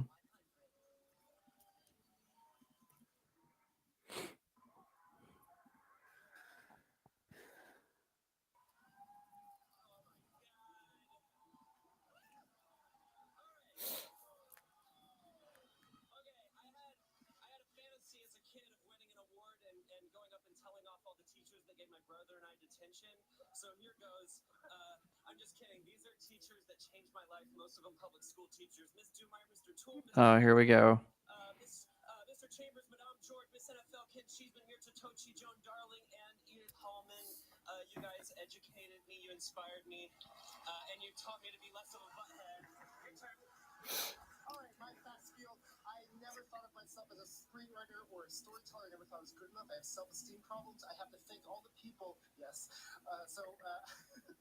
Thank you. Oh, God, guys. My imposter syndrome is at an all-time high. I need to thank the people who made me the storyteller. I love how all the... Oh, look at me. I'm so relatable. I have imposter syndrome, just like you. Sitting here somewhere. I don't know where she is. Thank you for all the sacrifices you gave me. My wife, who protects me every day from the most negative thoughts I have, especially when I'm writing, and especially I need to thank Daniel Scheinert, who is my confidence. He is the person who told me I was a storyteller and a filmmaker before I could even say that myself, and I would not be here without him. So thank you, guys. Thank you so much. And to my fellow nominees, thank you so much, guys. Thank you.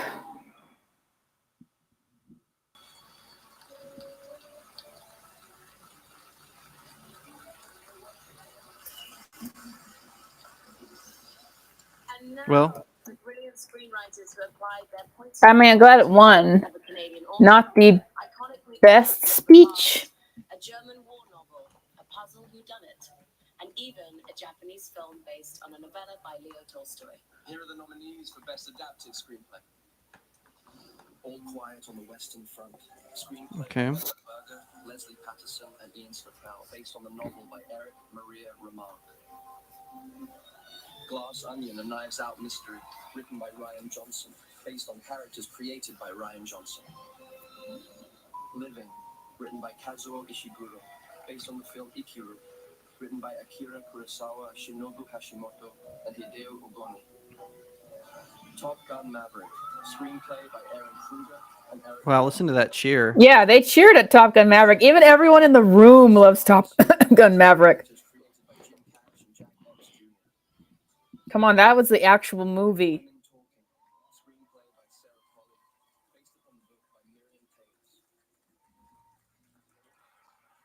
Okay, let's go. I thought that would be the win. Yep, predictable. I've heard it's good. I just didn't want to endure the subject matter.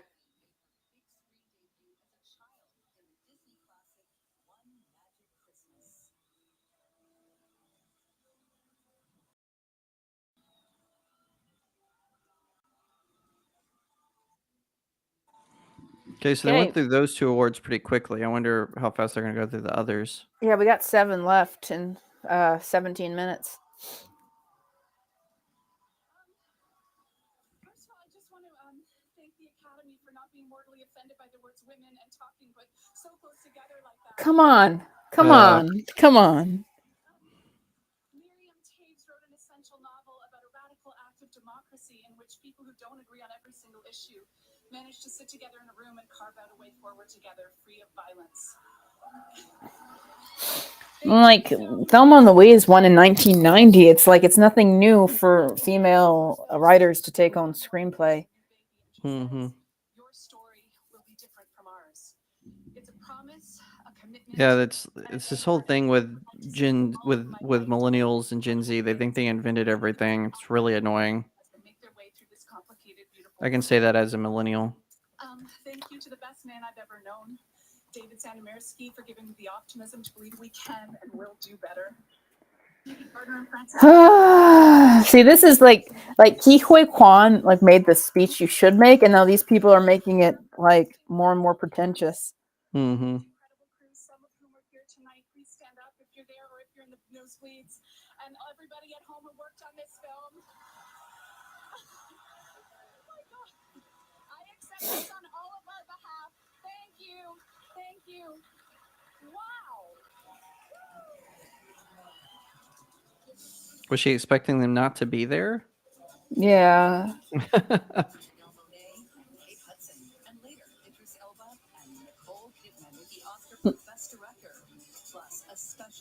Wait, did they say best director?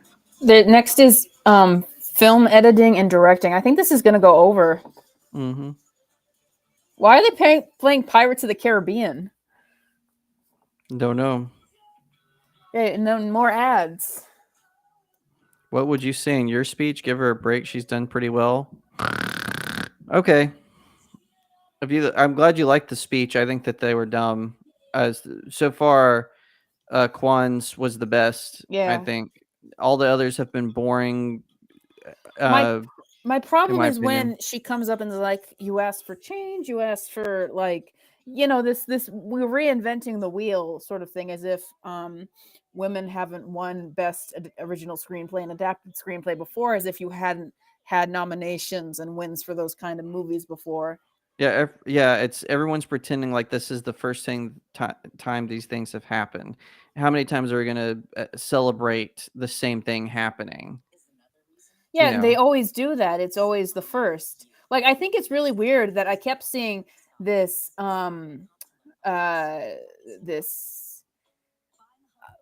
they keep saying that if Michelle Yeoh wins, she will be the first Asian identifying actress to win. And I'm like, why are you saying Asian identifying? Apparently, an Asian actress won before, but she wasn't comfortable with admitting that she was Asian. So that's why they're now saying Michelle Yeoh is Asian identifying. I'm like, okay, she still technically would not be the first Asian woman to win in this category. But you have to find it's ridiculous. You always have to find a way to say that it's the first. Like every generation wants to be have their first, and it's just some areas have already been explored. It's kind of like Christopher Columbus. The Vikings had already been in America, and the Native Americans before that. By the you way, know. this is my first Oscars show that I sat all the way through for it. And it is, I understand why people don't like doing this.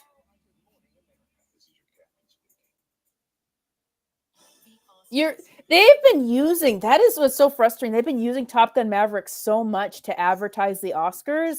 They did the Jimmy Kimmel like bit, and like that was how the Oscars opened. And then now the Oscars after party is basing itself off of Maverick.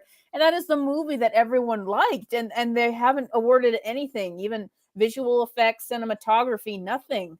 Maybe they'll just give it editing. I don't know. Editing is next. Yeah, usually the fan favorite choice always gets a Snubbed. well, no, they always get some technical. Yeah. Well, I guess it might have won VFX if it weren't for Avatar. And Avatar, it's like, oh, the CGI, it's perfect. Really, everyone was saying that about the first Avatar, but really Michael Bay's first Transformers movie, not the ones preceding or succeeding, but the very first one, its special effects were way better than Avatar, and I will fight people over that any day. Oh, wow, giant blue people. Michael Bay made the Autobots transform in a non-animated way, so You can't award Michael Bay anything, though. even though he deserves too- several of his films deserved awards, but he's too controversial. He's like one of the few, like I always hear people like Quentin Tarantino, he's such an outsider. No, he's not. He's always hanging out with people. Michael Bay literally is an outsider. Yeah. I've actually read a report that like whenever they break shooting for the day, he doesn't go and hang out with like the producers and the actors. He always goes and eats with the grunts and stuff. You know, how often do you hear about people doing that? But, And now they're showcasing Top Gun Maverick. They won't give it anything. maybe it'll be best original. Two of Tarantino's films are better than Michael Bay's. They're pretty much the same. Well, no, I won't say that. Their styles are very different, but Tarantino, he just basically makes B movies with an A budget. Michael Bay is just patently honest about what his films are. That's probably to their detriment. He's like, I make films a certain way and I do this. But like if I was to put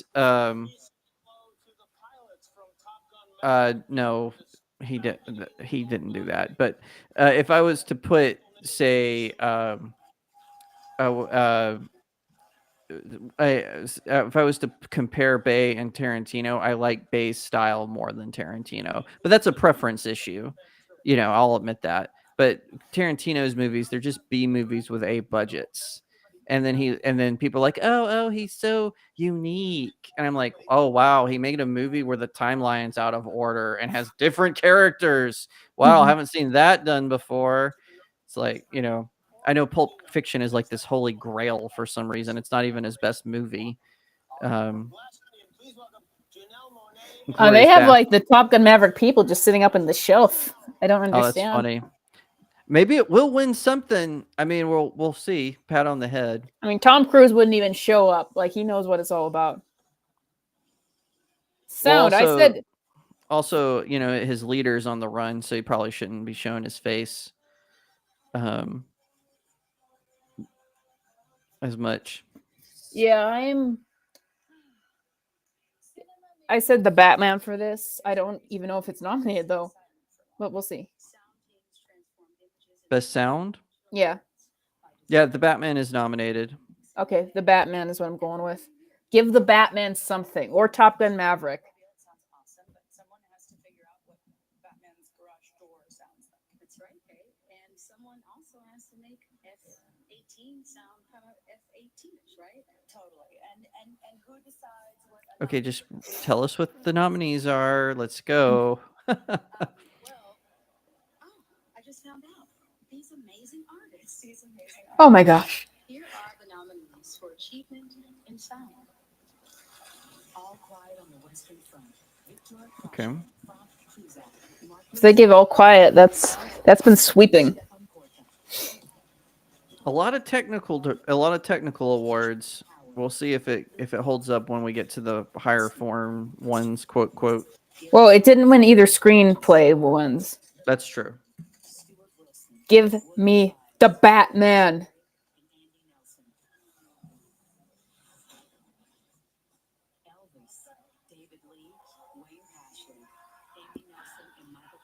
I have to admit, though, with the exception of The Way of Water, these are all great nominees for best sound. These are all excellent choices. Imagine not giving Top Gun even a cinematography nomination. That's ridiculous. Yeah. And the Oscar goes to Top Gun Maverick. Yeah, oh, there it is.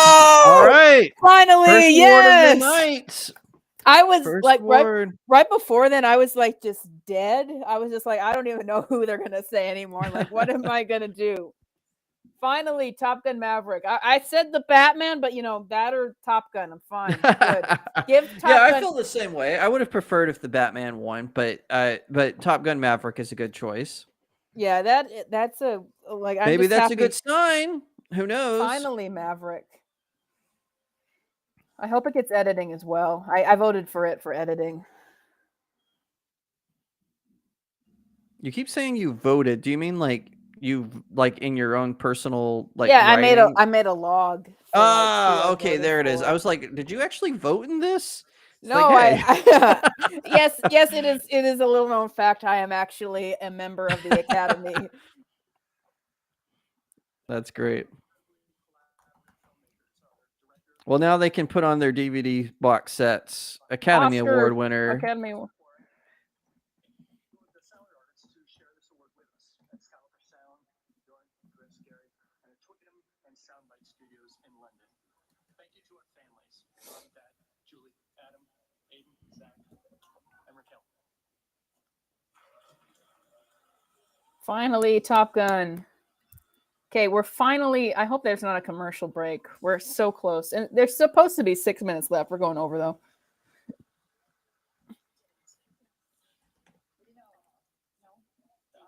Tonight, we've had the pleasure of seeing performances of this year's best original songs. Oh, okay. I said hold my hand just because I personally like the song, but Natu also very good. So either one of those. They're just going through this really quick. After this, we've got still 5 categories left. Dang. But I noticed they're speeding them up a little bit. Yeah. Yeah, because it's almost 8. So they're probably going to tack on another half hour, I would guess. Yeah.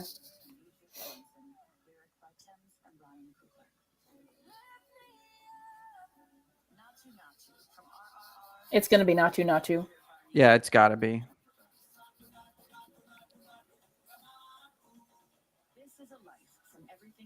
I don't think This Is a Life is a good song.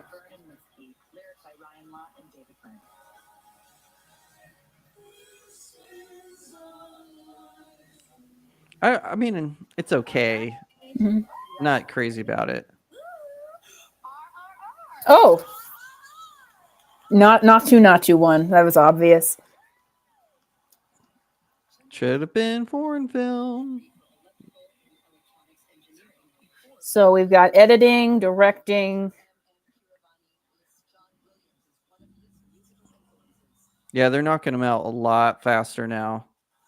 I think they got a little bit big for their britches. Yeah, they just kept making those speeches go on for too long. Mm-hmm.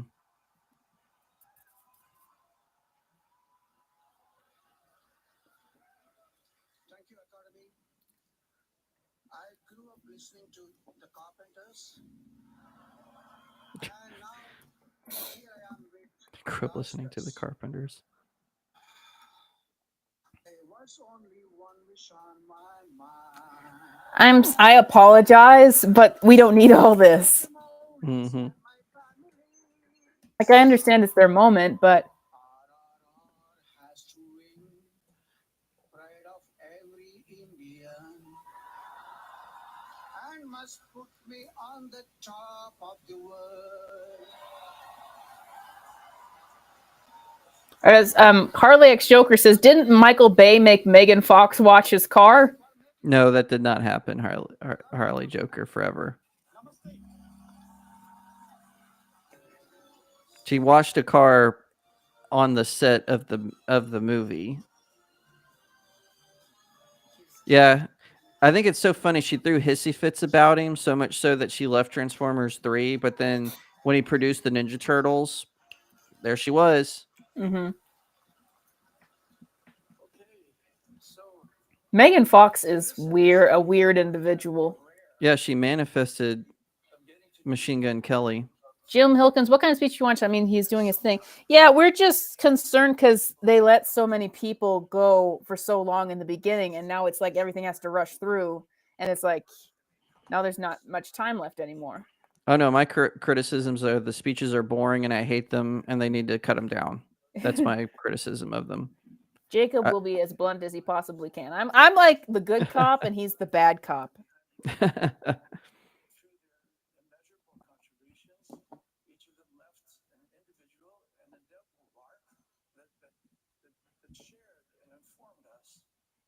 Is this editing or the in memoriam? You hate people, basically. Is that directed at me or? Yes. Okay. I will give them pause for this. Oh, this is John Travolta choking up about Olivia Newton. Okay, he's gonna sing in just the in more memoriam. Okay, that was good from John Travolta about Olivia Newton-John.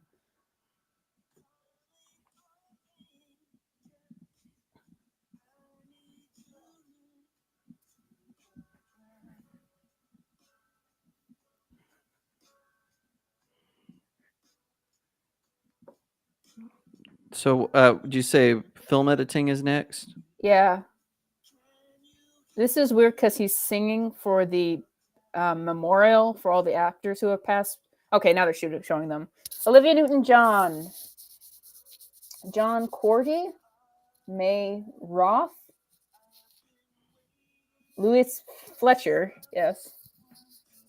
John Zarinsky. Kevin Albert Conroy better Brenner. be on there. He was in the SAG Awards memorial. So? And? Bob Raffleson. Talk about Ian meaning even Riddickle, less than the Academy Awards, the SAG Awards. Albert Saki. Robert Coltrane. Christy Alley. Savick passed away. Ray Liotta.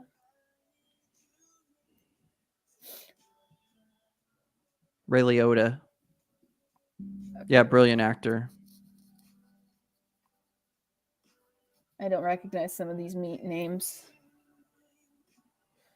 I just want to hear Kevin Conroy's name. Okay.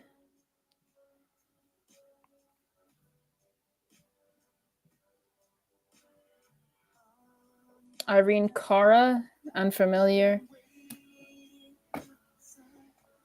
Gregory Allen Howard.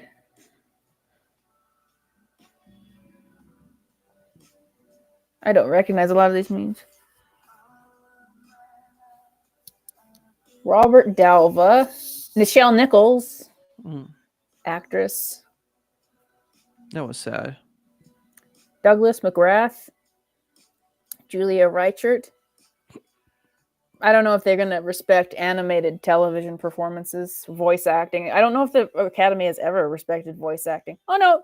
Well, not really, because they don't nominate the voice actors for the animated movies.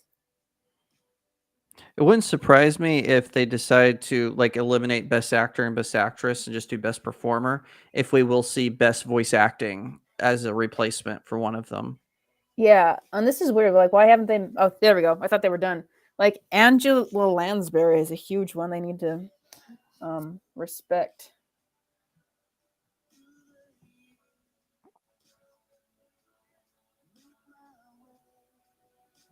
See, this is something they could have done while the commercials were rolling. Angela Lansbury, there we go. I'm sad these folks passed away, but why bum out the Oscars at the end? I know that SAG Awards don't matter, but they did do an in memorial thing, and they included Kevin Conroy, and I like the way they did it better because they like showed clips and audio clips of these actors' work. Whereas Oh, that's here, I'm cool. just like, I don't even know where these people are from. It's just pictures. Yeah. Like, unless you know someone Oh, like James Caan. James Caan. There we Oh, go. there you go. Unless you know someone like a James Caan or a Ray Liotta or an Angela Raquel Lansbury. Welch. Yeah. I forgot she passed away. It's I would like to know what they did. Like if it's an editor, like Yeah. what did they edit on? Could you show like movie posters even as their name goes by? But they don't do that, so I don't feel a connection to them. It'd be like, oh, what is Yeah. their work? I just know their name and their face. I would Yeah. like to know more about them. What did they do?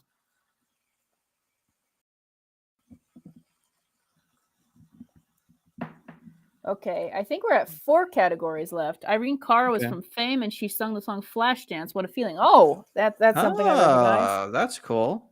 Was See, not there you aware of go. That's what I want to know.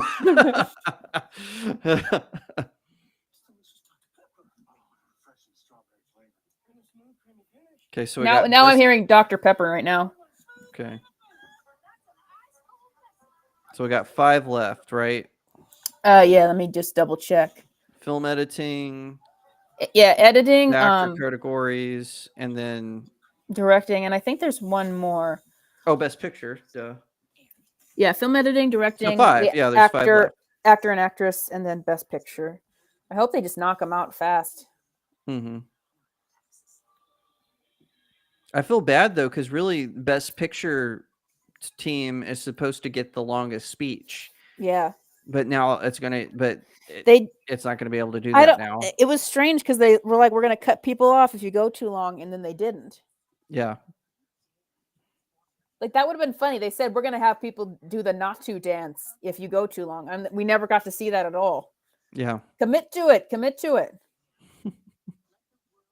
Like do an Oscars that's really irreverent like that. Mm-hmm.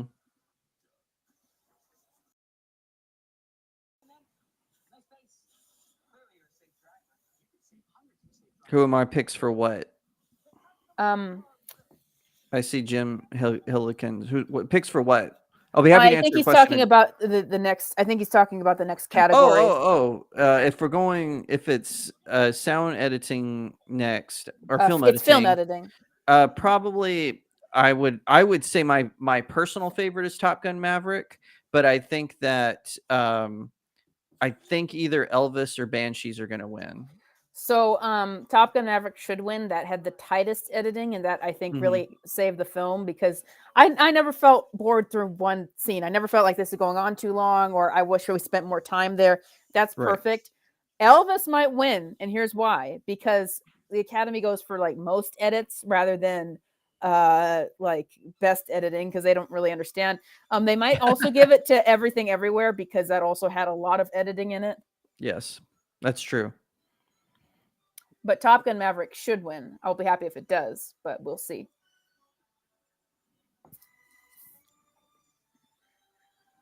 Really, Top Gun should have swept most of these categories, honestly.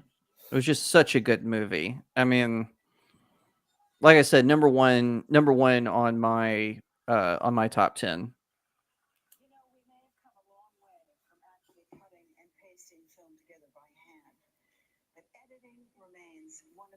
Complex parts of the storytelling process.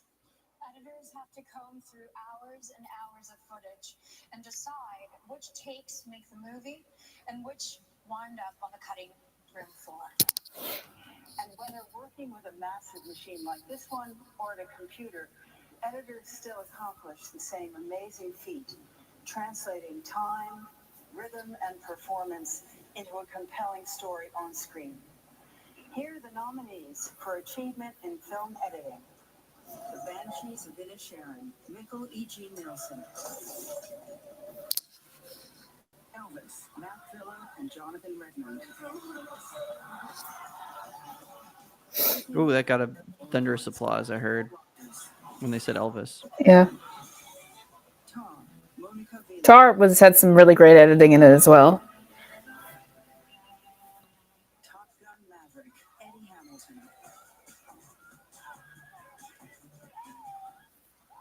Here we go.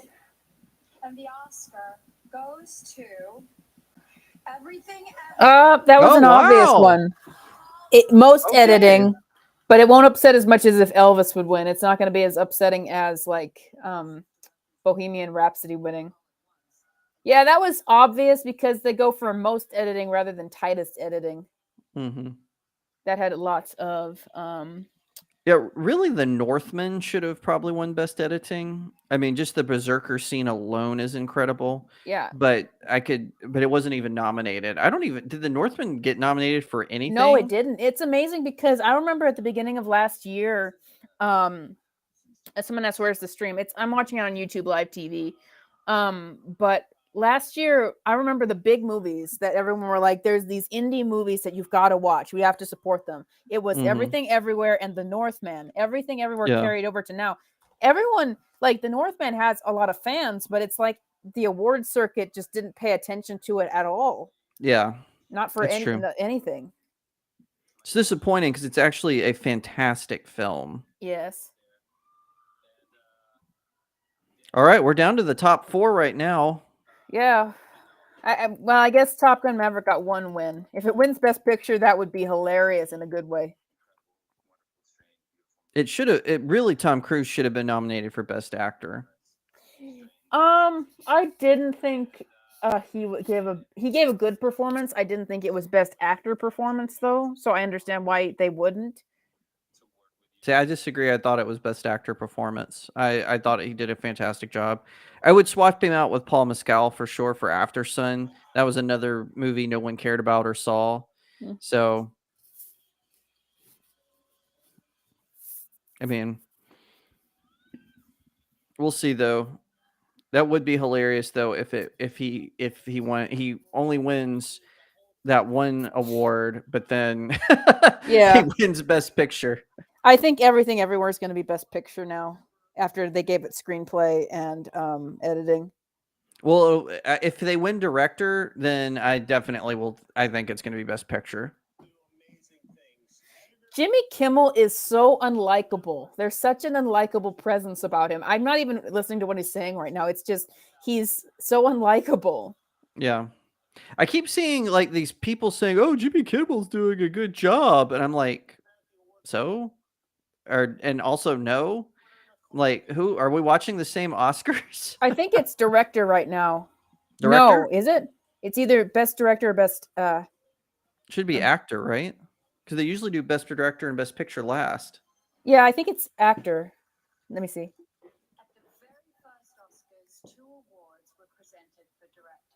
Oh no, it's director. Oh wow.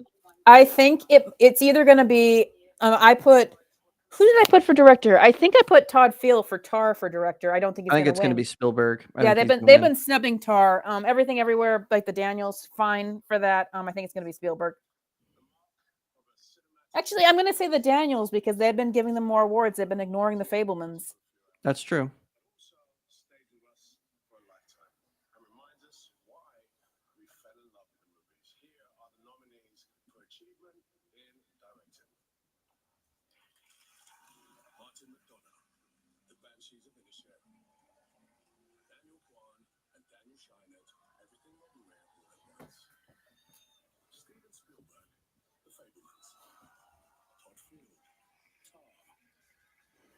Daniels for directing. It could very well turn out that way. I would be okay with that.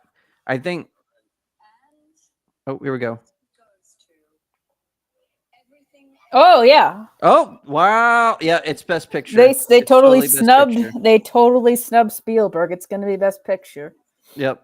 Yeah, it's Best Picture. That convinced me. Yeah. I would be shocked. I would be so shocked if Austin Butler won because Elvis has been completely snubbed in every category.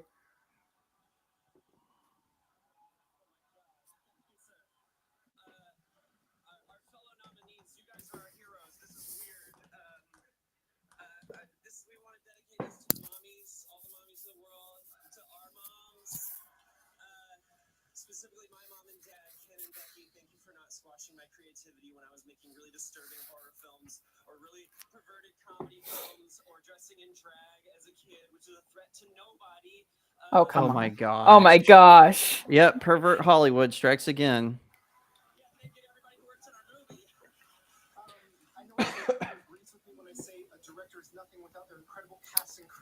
You know what? You can. I'm not even going to go there. I'm not going to go there on the stream.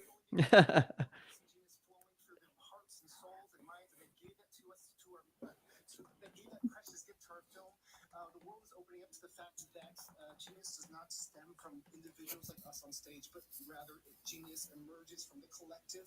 We are all products of our context. We are all descendants of something and someone, and I want to acknowledge my context, my immigrant parents, my father who fell in love with movies because he needed to escape the world and thus passed that love of movies on to me, my mother who is a creative soul who wanted to be a dancer, actor, and singer, but could not afford the luxury of that life path, and then gave it to me, my incredible brothers and sisters who helped me survive the chaos of childhood, my friends from high school who taught me Okay, you don't need to thank your friends from high school, pal. Yeah.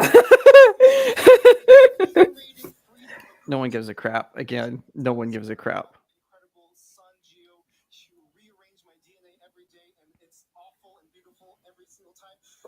If you ever watch this, I hope you know that you should never have to live up to this standard. This is not normal. This is kind of crazy. I will love you no matter what.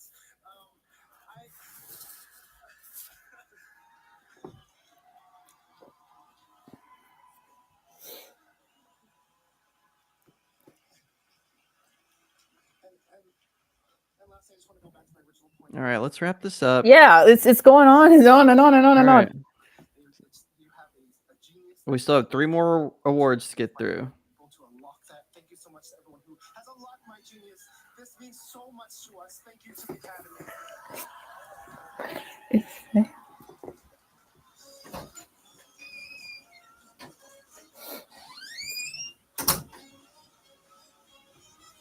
Coming up, Jessica Chastain and Halle Berry, the lead actor and lead actress. Plus, Harrison Ford presents Best Picture. Harrison Ford is presenting Best Picture? Well, oh, I guess so he can give it to he can fly to Europe and give it to Ke Huy another Quan? fugitive. No, instead of another fugitive. Oh.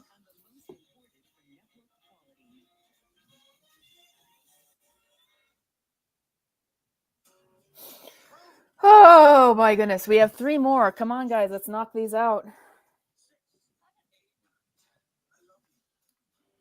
I even feel like 2022 last year, as terrible as it was, they still kept it tight. Yeah. This one, it feels incredibly off-center. I'm not going to say chaotic, but it feels like they slowed down when they shouldn't have, and now they're speeding up when they don't need to. Like, this would be the time to slow down. I can understand why Tom Cruise did not show up to this, and neither did James Cameron. It's like, why would you do that?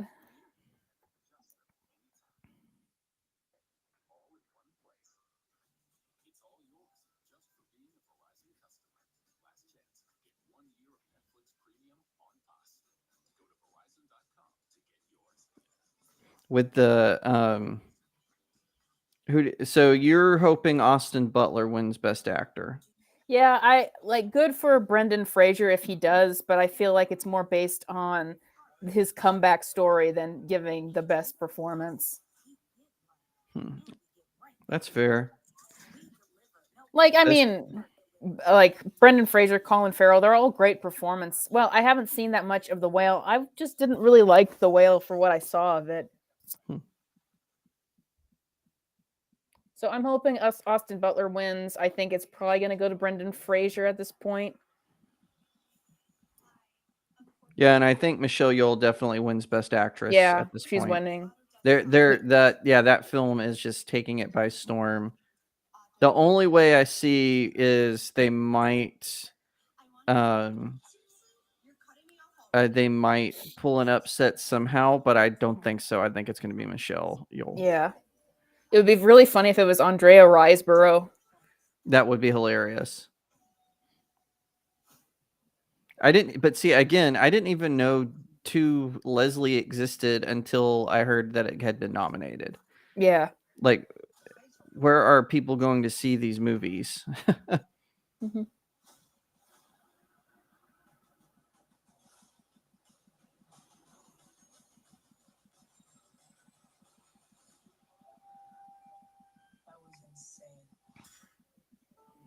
Okay. Are there still more commercials going on? Yeah.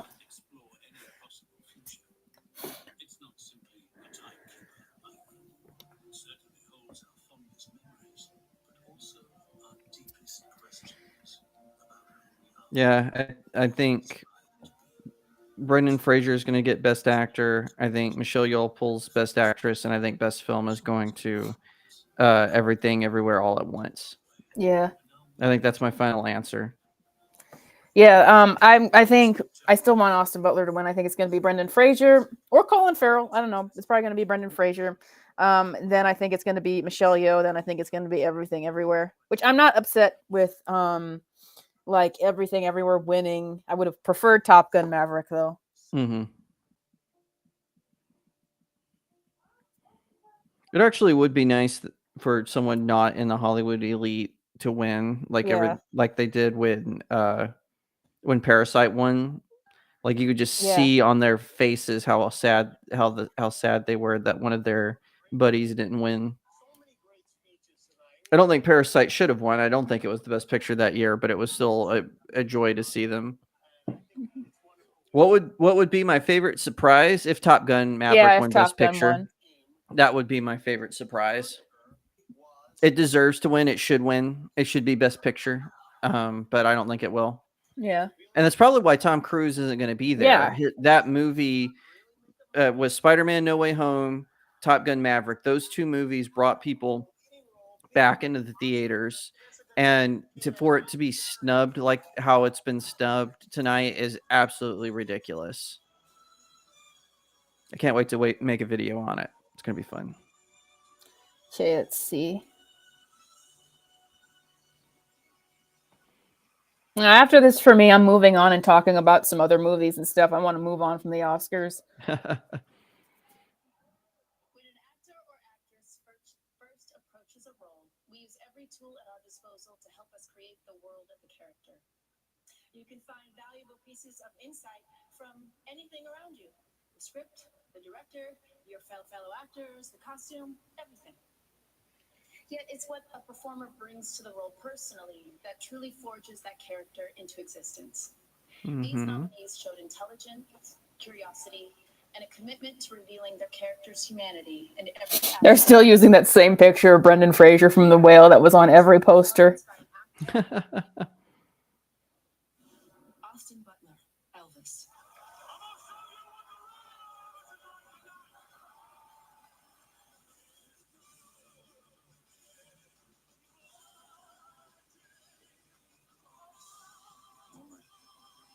Ready to fly.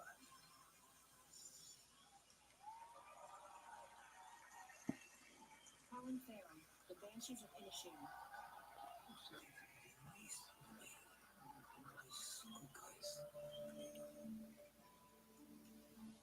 You used to be nice. Did you never used to be? Because maybe you never used to be.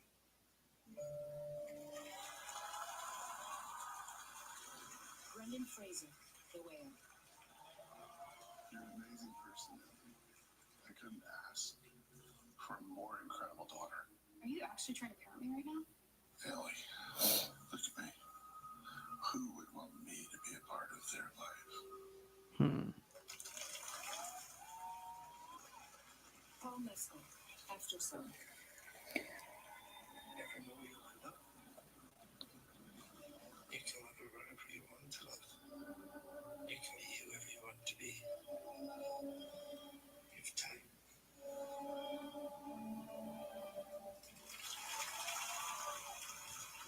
Bill Nye, Living. Bill Nye, the Science Guy. I think this is a different person. I kept thinking, like, Bill, why was Bill Nye nominated? Like, he's the science guy.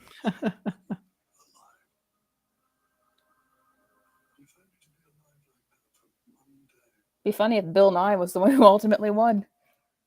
Here we go. All right. And the Oscar goes to Brendan Fraser. They're Brendan Fraser. Yeah, it was Good for obvious. him. Hollywood loves a comeback. No, they don't. No, he just gives him. No, they're giving it to him because they betrayed him and backstabbed him when Yeah. he needed them. So now they're paying him back. Well, good But for good him. for him. Yeah, good for him. Austin Butler's got Dune Part 2. Oh,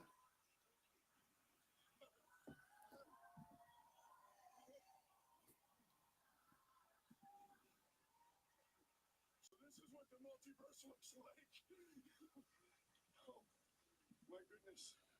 I thank the Academy for this honor and for Studio A24 for making such a bold film.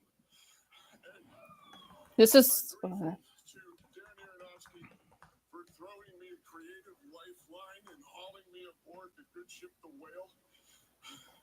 It was written by Samuel D. Hunter, who is our lighthouse. Gentlemen, you laid your whale-sized hearts bare so that we could see into your souls like no one else could do. And it is my honor to be named alongside you in this category. Good for him. Congratulations, Brendan Fraser. Well deserved. I put good for him, Butler snubbed. Everyone is like writing right now, good for him, this person snubbed, this person snubbed, this person snubbed. I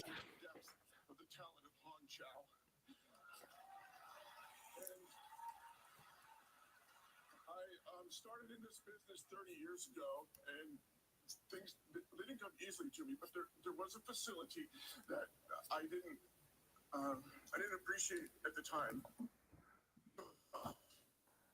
And I just want to say thank you for this acknowledgement, because it couldn't be done without my cast. It's been like I've been on a diving expedition on the bottom of the ocean, and the air on the line to the surface is on a launch being watched over by some people in my life, like my sons Holden and Leland and Griffin.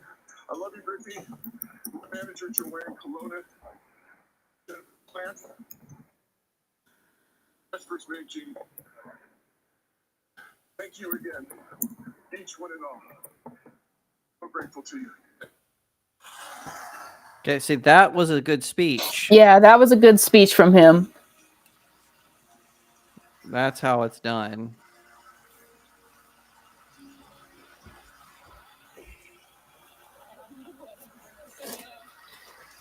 Okay, we just have Best Actress and Best Picture yet.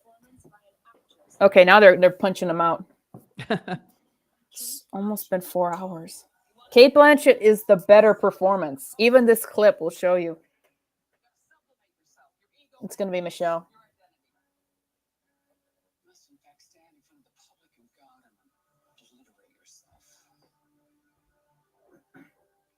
She was fantastic. And she shouldn't be here. She's got a Mexican accent still.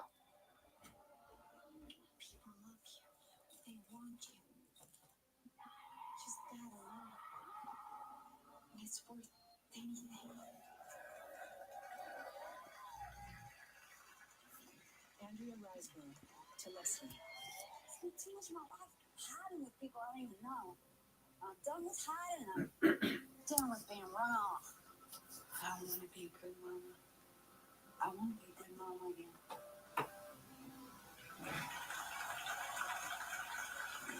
Michelle Williams, The Fablemans.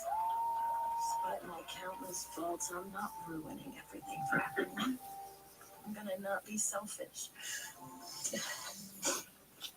I'm gonna be your mom.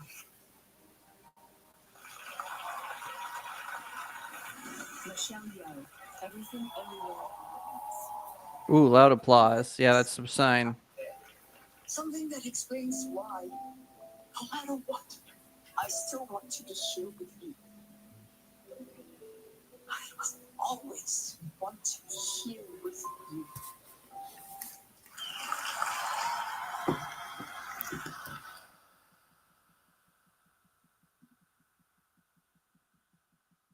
And the Oscar goes to Michelle Yeoh. Yay! there it is. Yeah, she won. Good for her. Like Yep, hope Kate she gives it to Jackie Blanchett's. Chan. Yeah, Kate Blanchett's won before. Yes.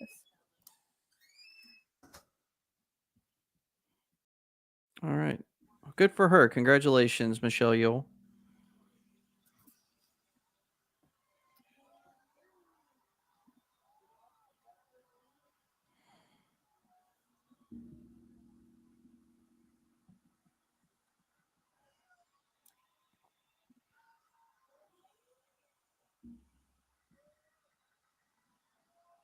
We'll see. I think that, yeah, this definitely, I'm totally convinced now that Yeah. Everything Everywhere All at Once is going to win Best Picture. Totally convinced now. If they don't, I will be completely shocked at this point. Oh. This is a beacon of hope and possibilities. This is proof that dreams dream big and dreams do come true. And ladies, don't let anybody tell you you are ever past your prime. Never. Oh, brother.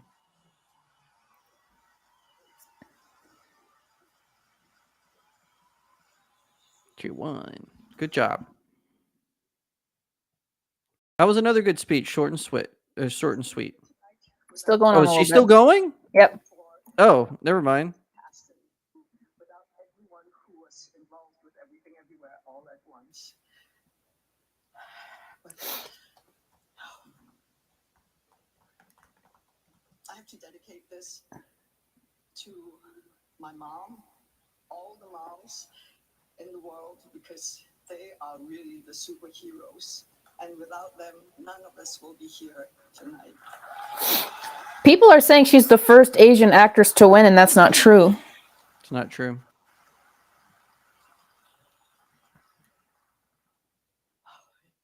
Is she still going? Yeah. Oh my gosh. Yeah. Get the umbrella and Friends, I love you guys. I'm bringing this home to you.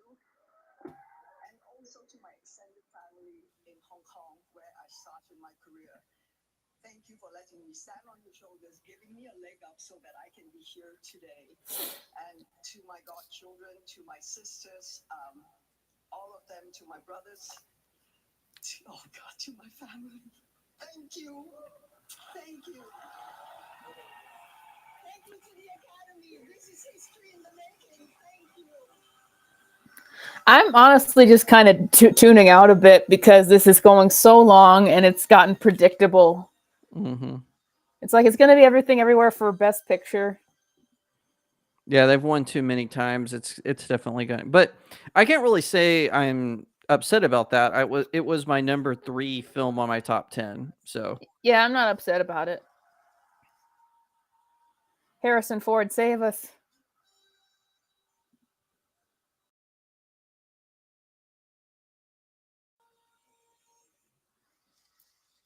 From intimate stories to blockbusters, the films nominated for our final award tonight brought movie theaters around the world. right. I always Theaters,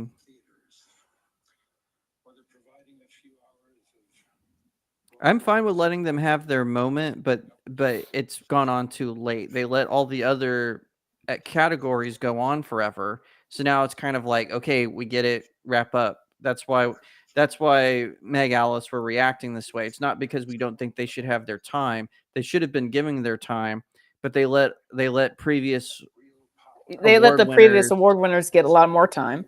right. And so you're right. They should have gotten the time, but now it's 8:30 here, and it's kind of like, okay, we need to wrap up because it's even later on other coasts.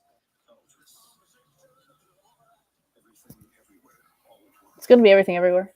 It absolutely 100%. I can't see another. I could be wrong. Maybe we'll get out of the Alpha timeline. It's a John Teeter reference for anyone who cares to know.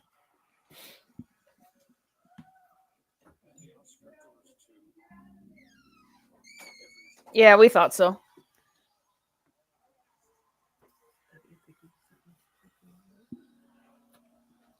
Everything Everywhere, obvious, predicted.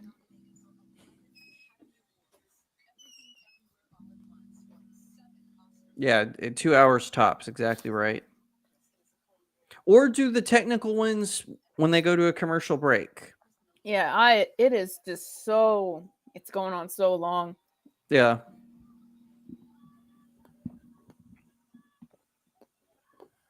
Well, I'm happy for Ki Hui Kwan tonight. Yes, he's the big winner, I think. Good for him.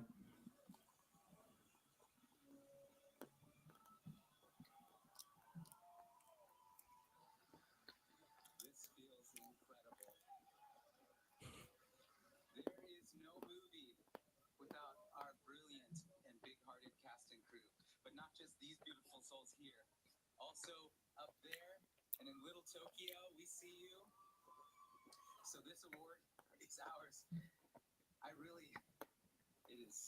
It's intimidating speaking up here. Let me just tell you that. I never thought I would get to say this, so I say it with one voice with all these people. Thank you to the Academy. A24, thank you so much. You saw our weirdness and supported us for a year theatrically. That's incredible. Thank you.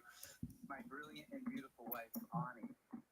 All this shiny stuff and tuxedos goes away. I would just love to do laundry and taxes with you for the rest of my life.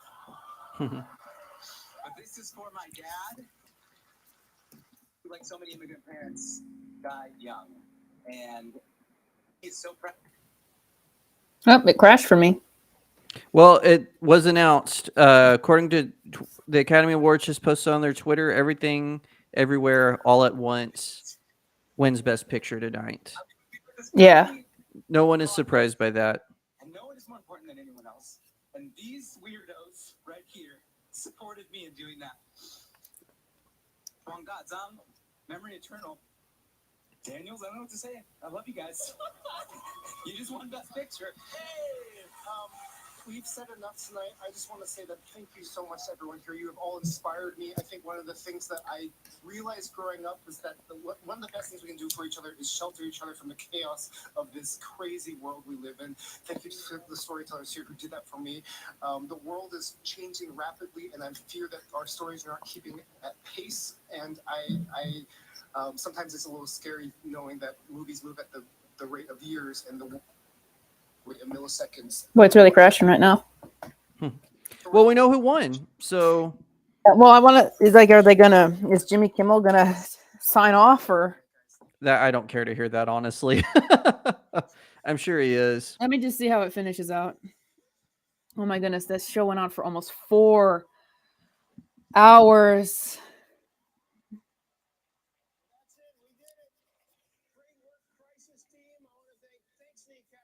That was awful. As an award show, that was awful. Yep, pretty bad. Holy crap! Go. I'm shutting you off, Jimmy. Bye. I can't even turn it off right now. That's always bad. Hey, so how come you didn't bring enough food for the rest of us, Jester Bell? I'm sorry, I couldn't translate for you. So closing thoughts? Any closing thoughts, Jacob? Top Gun Maverick really should have won Best Picture. But outside of that, kind of a predictable night. There were a few upsets that surprised me. The Batman and Elvis was totally snubbed, which I think was ridiculous. But honestly, it was kind of predictable. Especially once Everything, Everywhere, All at Once. But one of the things that I would caution the entertainment industry, Top Gun Maverick saved cinemas, and you didn't even give it a pat on the head. I think that except for one award, I think that, well, I guess that's like a pat on the wrist. You did good, pal. It's very condescending. No wonder Tom Cruise didn't show up. I wouldn't have if I known I was going to get that treatment. So they're going to have more movies where films like Spider-Man, No Way Home, Sonic the Hedgehog 2, Puss in Boots, these films, you snub them, and they're the things that save your craft. So I think that more filmmakers are going to start leaving Hollywood and start going more independent. because of this sort of treatment, and we're going to see more alternatives to the Oscars outside the boring stuff like the Golden Globes. I honestly think we're going to see more of that. So we'll Yeah, see. Oscars very, very boring, disappointing for some levels. Like, I don't know, it's just it started out being really unpredictable, and then it got more and more predictable. And so by the end of it, and like with stuff like Ke Huy Quan's speech, and we're like, oh, this is actually good. And then it just kind of devolved, if you understand how I feel about it, into like the stereotypical pretentious political jab speeches. And so that's why I was just like, and then just lower and lower. And I'm like, oh, I was at first everything was fine except for Jimmy Kimmel, and then it just kind of went down. But I am all Oscared and award seasoned out. This is the closest I have ever paid attention to awards before, and I don't think I will be doing it again another year. But thank you, Jacob. You are an excellent co-host to be on this show and to criticize all of the nonsense around this. Thank you. I'm glad that we gradually got more people on the stream than I thought we would. Thank you guys who all stuck with us through this entire 4 hours. I know this is very rough. I will have more videos up for you in the near future. Thank you to patrons Vincent and Jay. You can support me on Patreon if you want to support what I'm doing here on the channel, and I will see you guys next